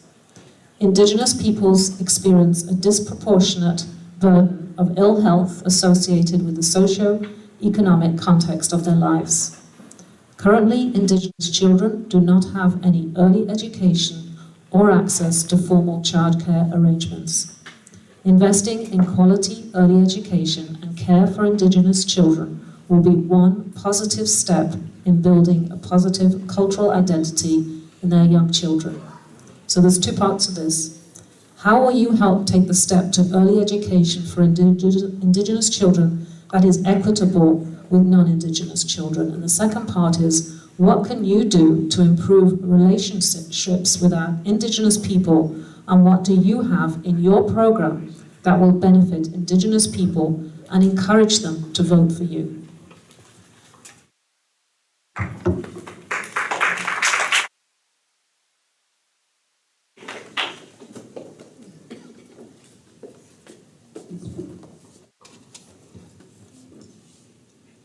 Thanks, Deb, for the question. It's a great question. Indigenous people are near and dear to my heart. I've worked with them up in the northern Alberta area. I've got to know them quite a bit. I've got some friends up in that area that are Indigenous, and what I find, the quality of life has suffered for these people in the rural areas. I ask you a question. Why are they still don't have clean water? What has our government been doing in the northern areas of the province? Why do they not have clean water to drink from? The education system. Yeah, there should be some money put aside so that they have education. And the parents should be able to decide where and when they go to school. If they want to have a classroom, do they want homeschooling? Do they want to set in different areas? Or do they want a school with their own kids? So it's a threefold, actually. It's a parent's decision on how much they would, which direction they would like their kids to go to. Each student, I think, gets about $12,500 per year is what the government has set out for children education. So why can't we use that money for the Indigenous to help them? Let's clean up their. Let's start from basics. Let's clean up their homes. Let's get them some drinking water. Let's work with them on the schooling program. Thank you.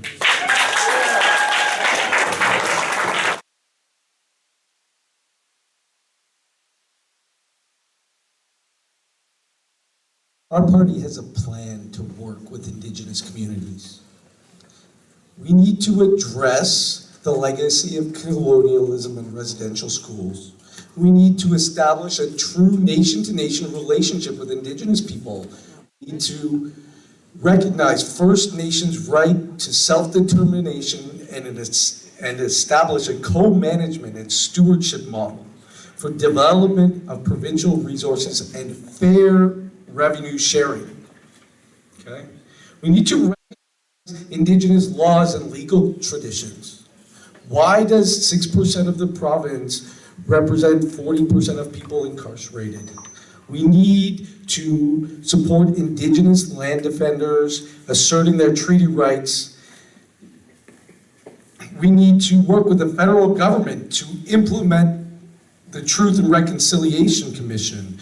We need to restore funding for Indigenous curriculum in schools. We need to work with Indigenous educators and community leaders to develop a mandatory course on colonialism and the effect of residential schools. We need to work with the National Center for Truth and Reconciliation to identify, collect, and provide copies of all records relevant to the history and legacy of residential schools in Ontario. And we need to reform child welfare and protection services to address the overrepresentation of Indigenous children in provincial care by ensuring Indigenous communities are served by Indigenous-led providers, and produce annual reports on the number and proportion of Indigenous children in care. We need to fix the healthcare gap with Indigenous people, increasing the number of Indigenous professionals working in healthcare, and increasing the number of Indigenous-led health centers. We need to provide properly funded Indigenous-led supports for survivors of residential schools. Thank you.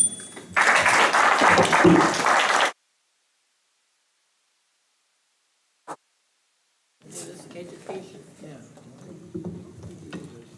In my opinion, the situation with Indigenous people and children is something totally unacceptable. I am first time in politics. When I hear something like this, it is totally devastating. How people cannot have clean for so long time in Canada.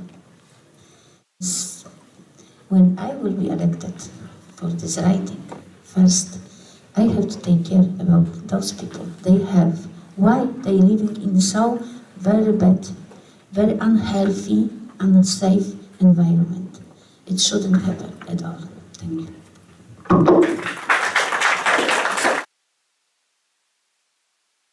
So what we're doing for the Indigenous community.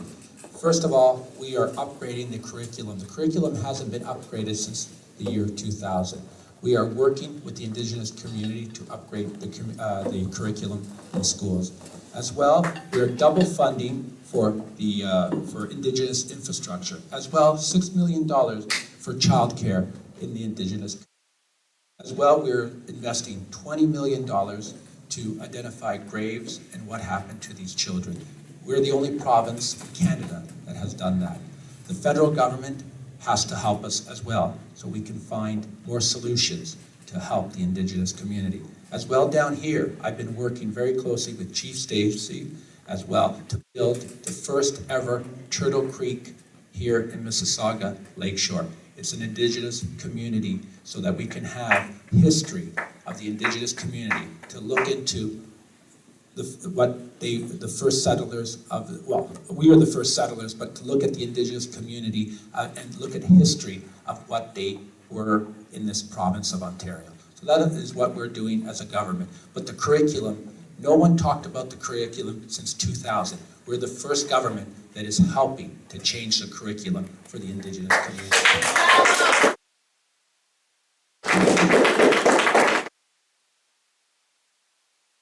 I was in North Battleford, Saskatchewan about a month ago. My company has a big development there. North Battleford, Saskatchewan is about 3/4 of the way up in Saskatchewan.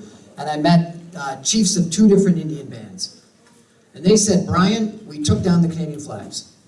And the reason why we took down the Canadian flags is because if there's a pickup truck on the road with a Canadian flag in it, it means that we're not wanted in Canada anymore. And I've been driving down the 401, and this may not be politically a smart thing for me to say, but I gotta tell you, I did a survey, 2 trips to Ottawa and back. Every single truck or car that I saw with a Canadian flag on it had a F. Trudeau bumper sticker on it. We have become so polarized in our society today, we have to admit it. And some people saw what happened in Ottawa a couple of months ago as a white supremacist effort. They did. We may not like to admit that, but they did. Some of you may know that I've got a show on Saga 960. 2 years ago, this month, George Floyd was killed in the United States, and I had a whole bunch of people on. And they told me about the racism within our institute, within our school system and our police system. Last year, next month, we found a whole bunch of residential schools. We've forgotten about George Floyd, and we've forgotten, not completely thankfully, but about our residential schools. The most important thing in solving a problem is realizing you got a problem. President Lincoln said the original sin in the United States was how they treated their black people. I firmly believe the original sin of Canada is how we've mistreated our Indigenous people. That is, I think, what we have to, in our hearts, admit that we've done wrong, and we've treated them wrong, and there are countrymen, there are brothers, and we have to have education and drinking water and housing that is as good for them as we expect for ourselves. And the paternalistic attitude of we're going to do for them is wrong. The whole country should do it. And we've got to understand that too often, with particularly some of the very polarized things you hear from politicians today on the right or on the left, is making them feel less part of Canada today.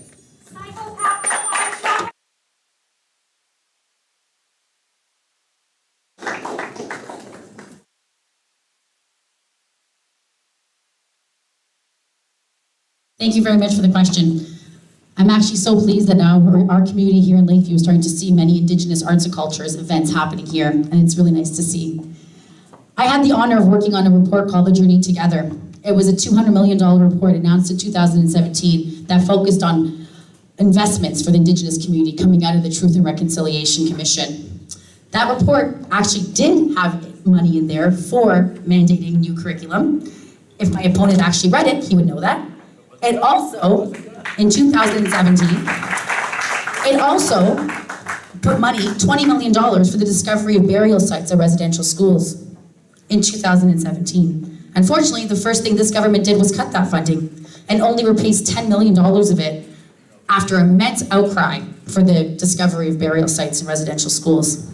You know Indigenous affairs is not a priority of this government when they name a minister responsible for energy, mines, northern development, and Indigenous affairs.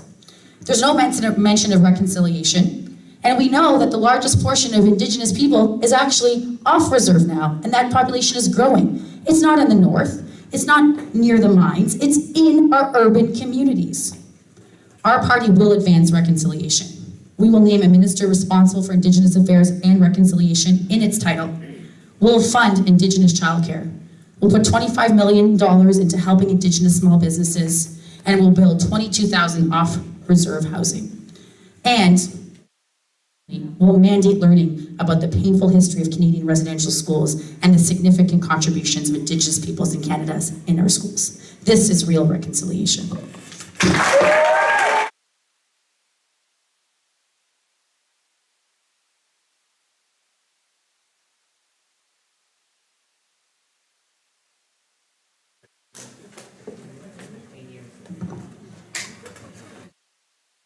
Very well said. I don't disagree with anything that's been said up here tonight with regards to the Indigenous people and the steps that we have to take moving forward. Absolutely, 100%.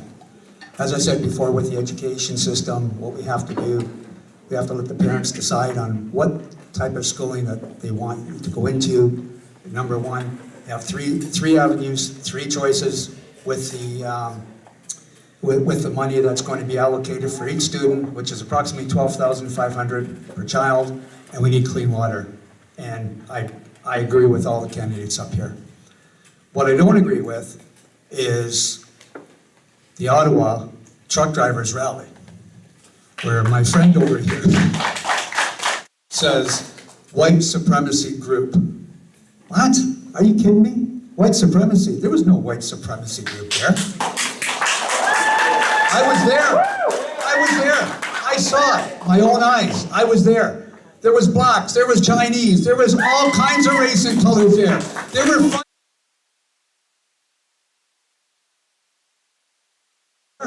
We haven't talked about that tonight. Let's talk about freedom and what that looks like and having to be able to make a choice, whether you want to get vaccinated or not. How about that? White supremacy. Oh my God. Wait. Yeah. Okay, enough, let him speak. Yeah, so anyway, on that note. Can you let him speak, please? Yeah. And so on that note, I just want to say that when we were there was children, there was food drives, there was children playing in the streets. People just wanted their freedom. That was it. Thank you.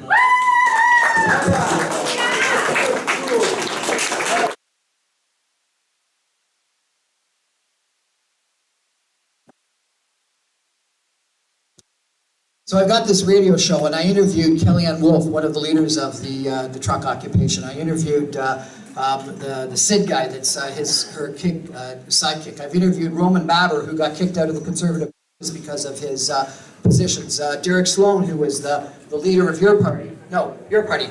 Sorry, the leader of your party, who got kicked out of the Conservative. Federally, I interviewed as well. And I, last year, interviewed a ton of Indigenous people, including the first Black head of the Canadian Bar Association and the first Indigenous head of the Canadian Bar Association. And the year earlier, I interviewed a whole bunch of Black people. I hate to... They feel there's racism in Canada, institutional racism, and they talk about it over and over again, about microaggression. I had an African Canadian on my show about 2 months ago who said, Brian, if I was in that protest yelling at a police person, I wouldn't have been dealt with as well as I was. And that may not be the truth. That may not be the truth, but it's their perception. The perception of Black people. The perception of... Let him speak. The perception of the vast majority of non-white people felt uncomfortable with what was happening in Ottawa. And we may not like that, but I think we have to recognize it as the truth. I have been in lots of protests, and I've taken signs to lots of protests. I've never taken an 18-wheeler to a protest. I think we have to outlaw 18-wheelers going to protests. I think that we cannot bleep our horns till 2 o'clock in the morning. My cousins, my niece and my cousins live in downtown Ottawa. They have a lot of ethnic friends who, I apologize to you because you may be different, but they felt ridiculed night after night after night when they went home with a mask on. There was something going wrong. There's one last thing I want to say, though. I will ask that. Use your bouncer, kick her out. I'd like to answer that. And I've told this to George when I interviewed him, because I interviewed him on my show as well. There was 15% of the Canadian population that actually agreed with occupation. They weren't listened to. And that's the problem. They should have been listened to. And so the Prime Minister should have listened to them. All right, hot topic, and I think we have somebody else that wanted to, we're good? All right. We are getting close to what we had as our final time slot of 9 o'clock. We're gonna have one last question. You can only use your wild cards at that time, and then we're gonna do our closing statement.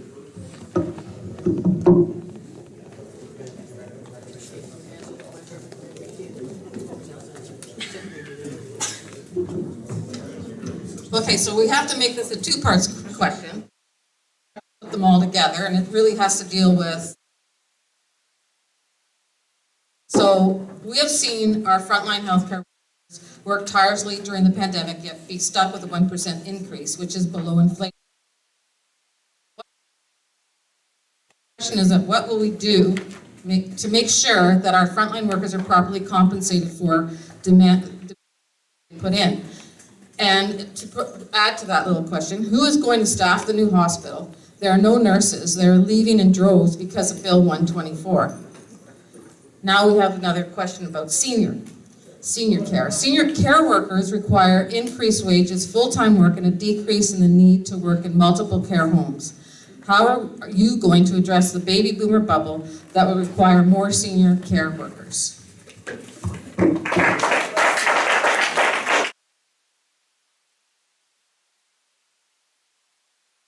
Our government will immediately repeal Bill 124 at the rate it's at right now, and a 1% raise is part of the reason why we're losing nurses. Until then, we will provide a minimum hourly wage of $35 an hour for registered practical nurses and $25 an hour for personal support workers. It's really important that we pay for the quality health care. We need to pay people to keep them in the system. It's the only way to incentivize it. We need to train more nurses. So our government will increase enrollments in nursing school by 10% every year for 7 years, increasing the number of trained nurses by 50% and nurse practitioners by 50% by 2030 to enable us to meet our targets of hiring 30,000 additional nurses. We have to train them to be able to hire them. So we need to mandate an increase in nursing school. Okay, we need to support certification upgrades for healthcare workers through expanded bridging programs from college to university so people can upgrade their degrees. We need to fast-track credential approvals for 15,000 international healthcare workers, and we need to guarantee access to safety equipment for all healthcare workers in all healthcare facilities.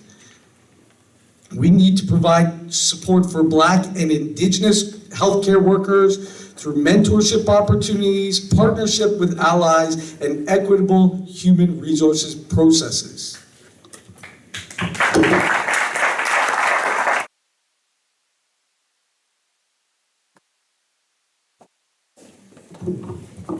In this subject, some of our party is to rehiring people, mostly medical professionals, who lost their job.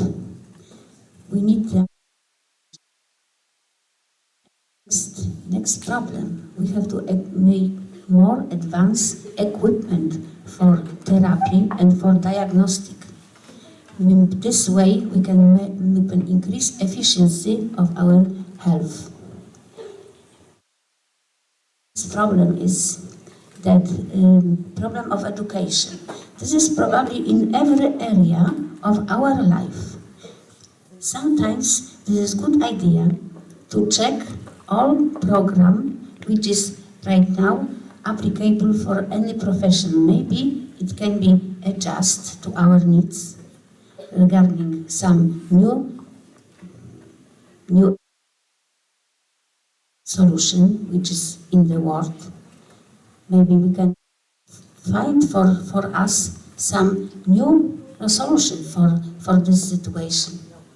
And also hiring more people from abroad. But this is not easy situation. But we have to find fast is the best solution for this situation what we have right now in health of our province. Thank you.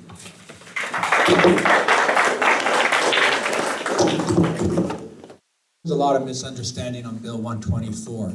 How Bill 124 works, it's a 1% at each of their range. So if you're at the bottom of your range as a healthcare worker, you move at from 4 to 7%. But when you hit the top of that range, it's a 1% on top of that. So if you keep moving up, you can move through your ranges of 4 to 7%. But at the top of the range, it's only 1%. I agree, it is 1% at the top of their pay range. But otherwise, seniority, skills, you move at 4 to 7%. As well, we've given our nurses a $12,000 top-up salary. That's during the pandemic as well. So that works out to approximately 11.5% increase in their salary. So that's what we've done on Bill 124. But hiring nurses, we have hired 8,600 nurses in the province of Ontario, and we're working on hiring 27,000 PSWs because we are building long-term care in this province, a total of 58,000 beds in the province of Ontario. The previous government only built 611 beds from 2011 to 2017. And in Mississauga Lakeshore, they built 0 beds. But here, we've already built 1,152 beds, right here in Mississauga Lakeshore. We're continuing to build healthcare in this province. Not only that, we're putting $64.1 billion into healthcare compared to $59.3 the year before. So we are committed to building healthcare in this province. And not only that, $40 billion in infrastructure will be put into the province of Ontario to build hospitals. And right here, like I said, we brought in the largest hospital in Canadian history into this riding. So we are building healthcare. And not only that, the previous government under Kathleen Wynne and Stephen Del Duca cut 1,600 nurses from the nursing force in the province of Ontario. Thank you.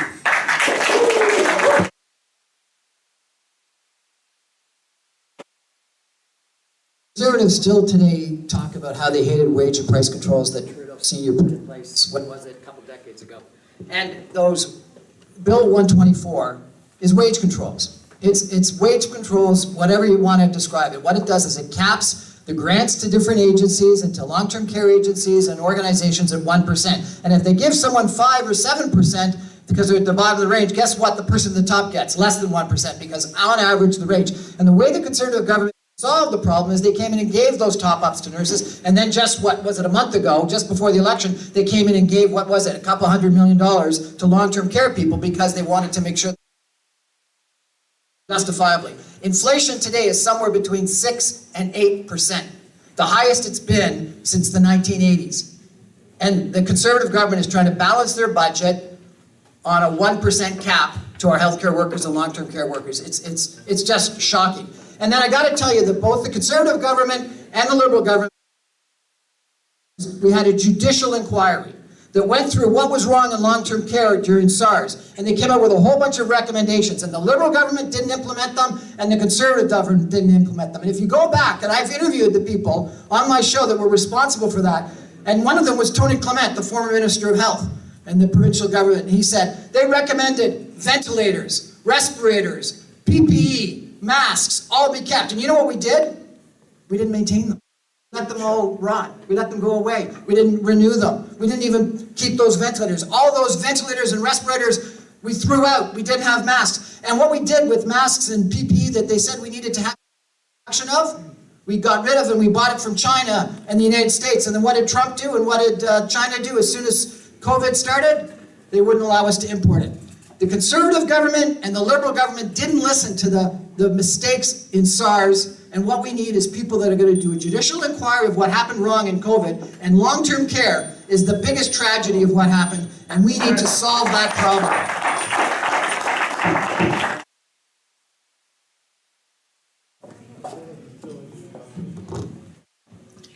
It's fitting that this question talks about both healthcare workers and seniors. Those were the two that were definitely most affected through this pandemic. Our healthcare heroes, they are heroes. They got us through this pandemic, and we're so grateful for them. And it's unfortunate that my colleague would like to just argue about how much they're worth and not pay them what they deserve. We will repeal Bill 124, and we will negotiate with our healthcare workers in a fair manner. We'll also finally end for-profit long-term care homes. I'm on a non-for-profit long-term care home, and I'll tell you that to build our home, $15 million to build our home, a long-term care home in Ontario. That's not fair. And on top of building more long-term care homes, we're also going to put a home care guarantee, because we know seniors want to age at home. They want to be in their homes. They want to be able to have PSWs that come to their homes to provide care for them. We'll put in a home care guarantee, and we will raise PSW wages to $25 an hour, because we know that's what they deserve. Thank you.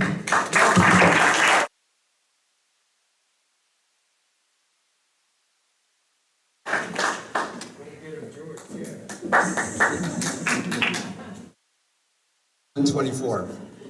So what we would do is, if elected, we would reevaluate wage controls on Bill 124, definitely. It has to be looked at from what the nurses get, higher levels, lower levels, for senior care workers, for the hospitals, nurses, PSWs. And the way that we would do that is hire back the nurses that never got the vaccine shots. Let's hire them back. That's number one. Let's get them back. We're short of nurses. Doug said, doesn't matter if you have 2 shots, 3 shots, 4 shots. It doesn't matter. It doesn't help. Yeah, he did. He actually said it. He said you can still transmit it. You can still transmit it whether you get the shot, whether you don't get the shot. Transmit it. You know, we would increase wages. We would hire back the nurses that never got the vaccine shots. By the way, we call it vaccine, but it's not really a vaccine, is it? Because it's not a cure. Vaccine's a cure, right? So we can call it a shot, but we don't need to call it a vaccine, right? Okay. Train more nurses, senior care, long-term care, and reevaluate the processes and procedures, whether the seniors would like to stay at home or they would like to go into a retirement home. Thank you.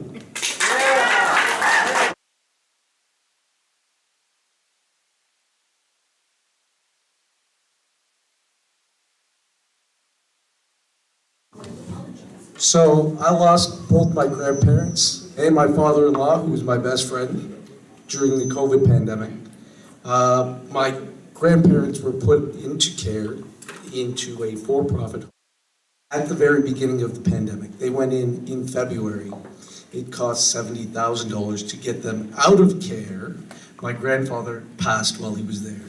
My grandmother, we moved into her house and we could not find a PSW to support her. Why? Because the Lynn didn't have any. There was none because they don't pay them enough. We do not pay our healthcare workers enough. We're not paying those PSWs enough to come and support us in our houses where we need them. Lynn's should be paying them $25 an hour at minimum so that they can afford to live. We need to support. When we moved my grandmother home, it was really tough on our family. My parents had to learn to do my parents are both physicians, but my parents had to learn to do transfers of a senior because they couldn't get PSWs into their house, and my parents are doctors, they can afford to get PSWs. We don't have them trained in this province. Why don't we have them trained? Because it is not deemed a valuable service. We need to make them feel valuable, and to do that, we need to pay them a living wage. It is the most important thing. Thank you.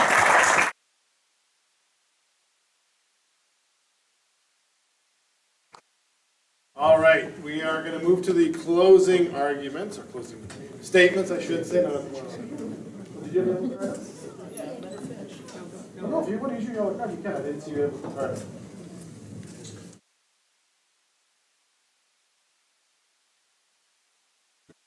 In the subject of vaccination and all mandates, our party represents all people who agree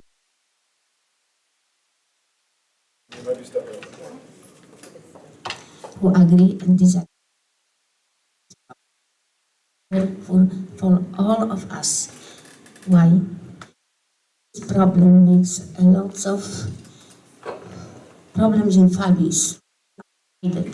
Depend on this opinion, and we will, all of us, all our families, all our society, we should stay together. Doesn't matter of our status of vaccination or our opinion, but the most important thing is to return all people, whatever position they have, return to their job. Doesn't matter vaccinated or no, because we need all of them to our everyday life.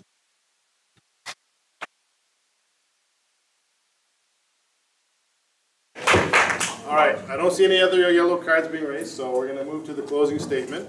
Each candidate will have 3 minutes to finish. We will go in reverse order. We will start at number 6, going to number 1. And if you can, it'd be great if, while you're closing, identify one thing in your party's platform that you disagree with. You can choose or not choose to.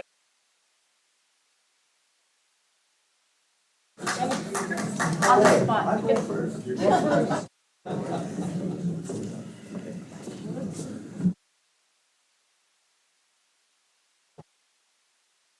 Ladies and gentlemen, first of all, it's been my honor, my pleasure to be here to speak in front of each and every one of you, so thank you for that.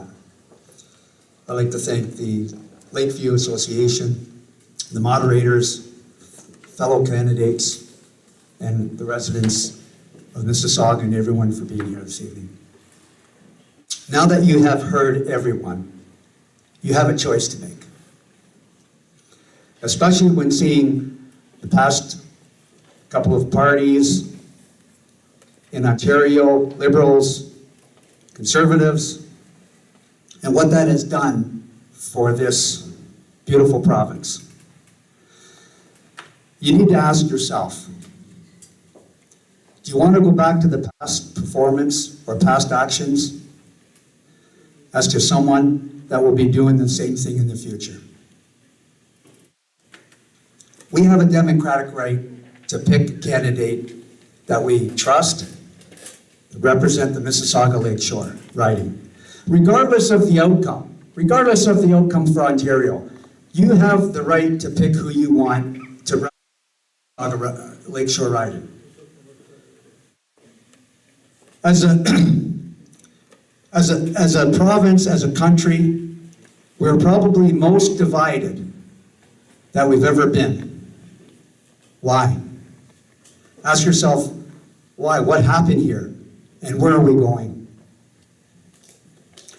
I'll tell you, with what I've seen as the resident of Mississauga over 25 years, I will lead the party in working directly with all the constituents, neighborhood ridings, practice of values that we bring to the table, including fiscal responsibility, truth, transparency, freedom, family, and faith. We need, ladies and gentlemen, to get back to basics, vote for leadership, vote for change. I want to be that voice. And I promise that I will listen to your voices and I will fight for your families.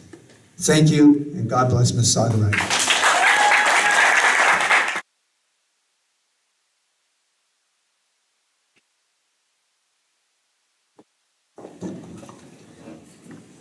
Thank you so much to the organizers again, the attendees, and all the other candidates for joining us tonight. And Mark, you're going to have to give me a little get back to you.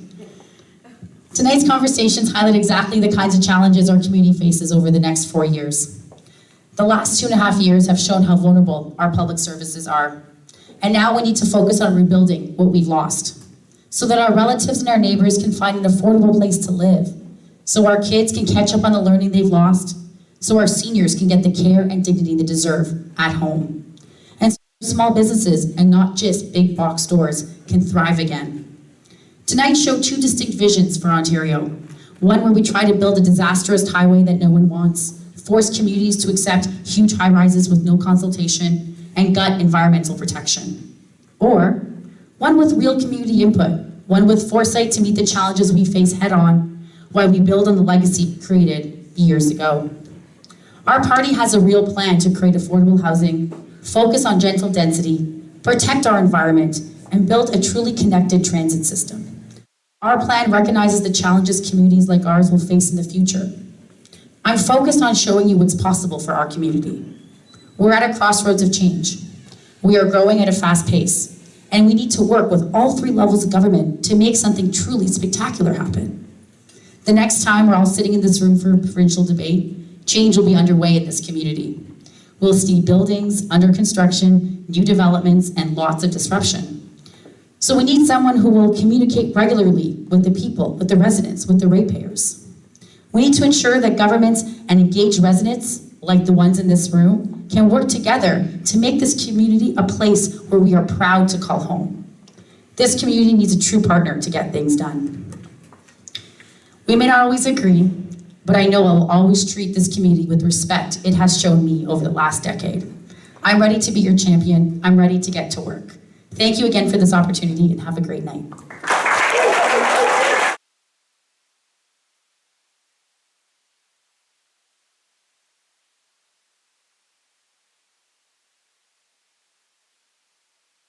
I actually agree with George that I think we are the most divided that we've ever been. I had an op-ed published in the Toronto Sun today. I encourage you, if you're at all interested, grab a Sun or go online and read it. And I explain why I think we are more divided than we've ever been. And I think it's for a few reasons. Number one, it actually goes to the point that you made, sir, is that no one was listening to people that had a point of view. I may not have agreed with their point of view. Actually, I had Roman Baber on my show, and I sort of agreed with his point of view, which was, I thought that vaccine mandates were wrong, but vaccine passports and negative tests were right, which is effectively what Baber got kicked out of the caucus for. He said that you either had to prove you had a vaccine or you had to prove that you were negative, when what was actually implemented was you had to prove that you had the vaccine. And I've got this strange situation now. I'm supposedly super immune because I've had the virus and recovered. Well, you try to go to customs and tell them that you actually had something better than a dose. It doesn't work. It doesn't fit into our system. And the problem is we had 15% of Canadian population that no one listened to. The federal government, the provincial government, even though they may not have agreed with them, they didn't listen to them. And that's the problem. Now, in the last election, Maxime Bernier's party won 8% or 6% or something like that of the popular vote. If we had proportional representation, he would have had 28 seats in Parliament. And he would have been heard. His point of view would have been heard. And then we would have not had the problem where people thought they had to take 18-wheelers to finally get heard. And frankly, Quebec and the Bloc Québécois would have had 1/3 the seats they have, so they wouldn't have had the voice they have. And the Conservatives would have had more seats than the Liberals if we had proportional representation. Our democracy is not working today. Our partisan populist politics has taken us to the right and to the extreme left. And I've got to tell you, the big issue that is facing Canada and Ontario today, I firmly believe, is our fiscal unsustainability. We are the government in all of North America that has more debt than national government. Interest rates are rising, 75 basis points in the last 2 months. The difference between interest rates and inflation is the highest it's been in 75 years, which means that the Bank of Canada is going to raise the interest rates if inflation doesn't come down. Inflation is between 6 and 8%. In Great Britain, last week they announced it was 10%. The cost of supply right now is up 500% if you're bringing it in from China around the world. I worry that we're going to have a recession, and this government has effectively left the cupboards bare. They've got a deficit and a debt that goes on for almost a decade. We don't have the situation that we need. And frankly, the only person up here tonight that was talking about fiscal conservatism, I think, was George. The Conservative Party doesn't have a fiscal conservatism, and they all already admitted that their own budget that they put forward probably won't be introduced. And I have to tell you that I'm worried that the Liberal Party, particularly under Kathleen Wynne, moved left of the NDP. So therefore, we've got this massive center that's vacant. And you take a look at what happened in France as a center party was created. I'm a centrist, vote for.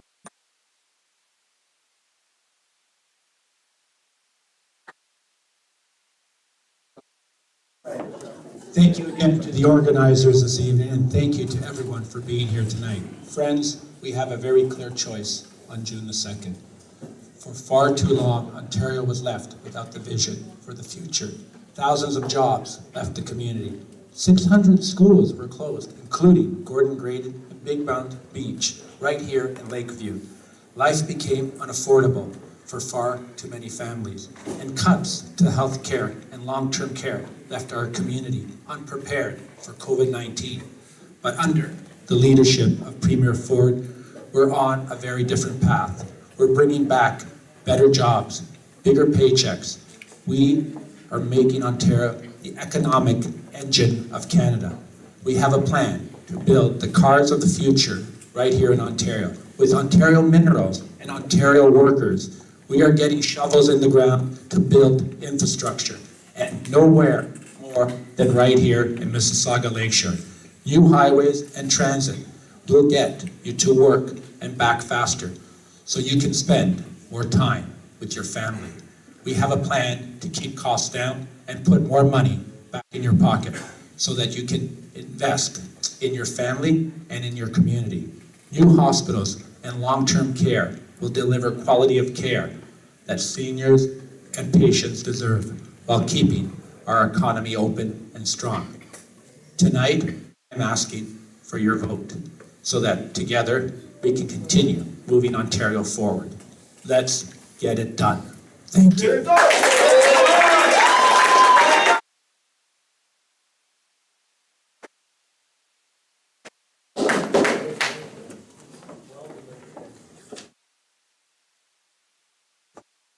Of Ontario, there is a new party, 1 year old, established by Jim and Belinda Carajalios. As a result of some problems with problem with understanding, with confrontation with Rockford. Our program is program for actual situation.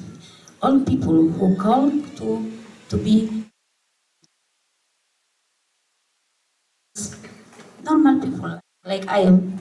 We came here to work for our society because all of us were very concerned what was happened and unfortunately what can happen.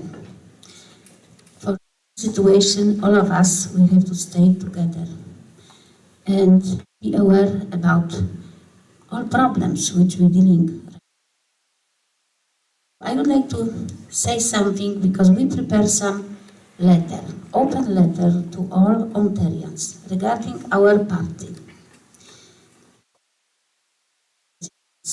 The new Blue Party of Ontario represents the interest of all of the entire Ontario population, regardless of origin and personal beliefs. Our candidates represent the highest moral and ethical value. With their professional and personal achievements, they have already proved they are trustworthy people.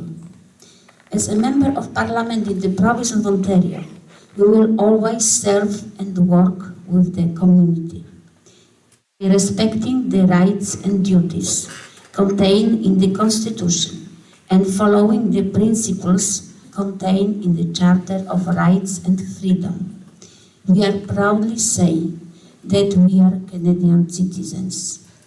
It is a great honor for us and privilege. Signed 124 candidates of New Blue Party of Ontario. Thank you.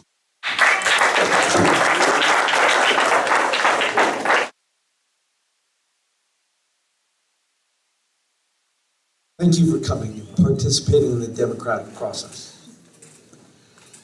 We need to address the climate crisis now, swiftly and without half measures.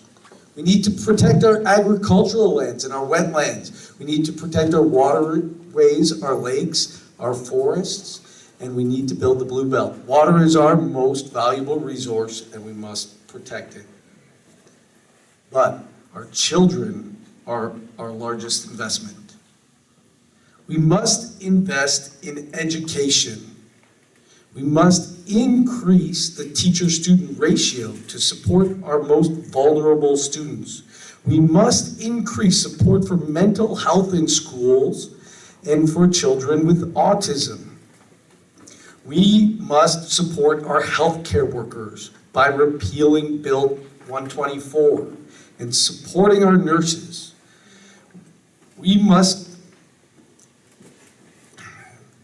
Our healthcare system is built by our healthcare workers and not by the billion-dollar hospitals that are being built. Not forget the people who build our healthcare system. And it is the doctors, the nurses, the PSWs, and all those who work in the hospital to take care of us. We need to support this healthcare system and pay for the healthcare we deserve. We have a fully costed platform. Fully costed. You can find it online, and you can see that we are fiscally responsible. We are here for the people. It is important. The most important thing a government can do is take care of its most vulnerable people. We want to double ODSP. We want to reduce the red tape for Ontario Works. We need to take care of our most vulnerable people in this community. I am a teacher because I love my job, taking care of students, building community, and taking care of the vulnerable in schools. The government needs to step up and take care of its people.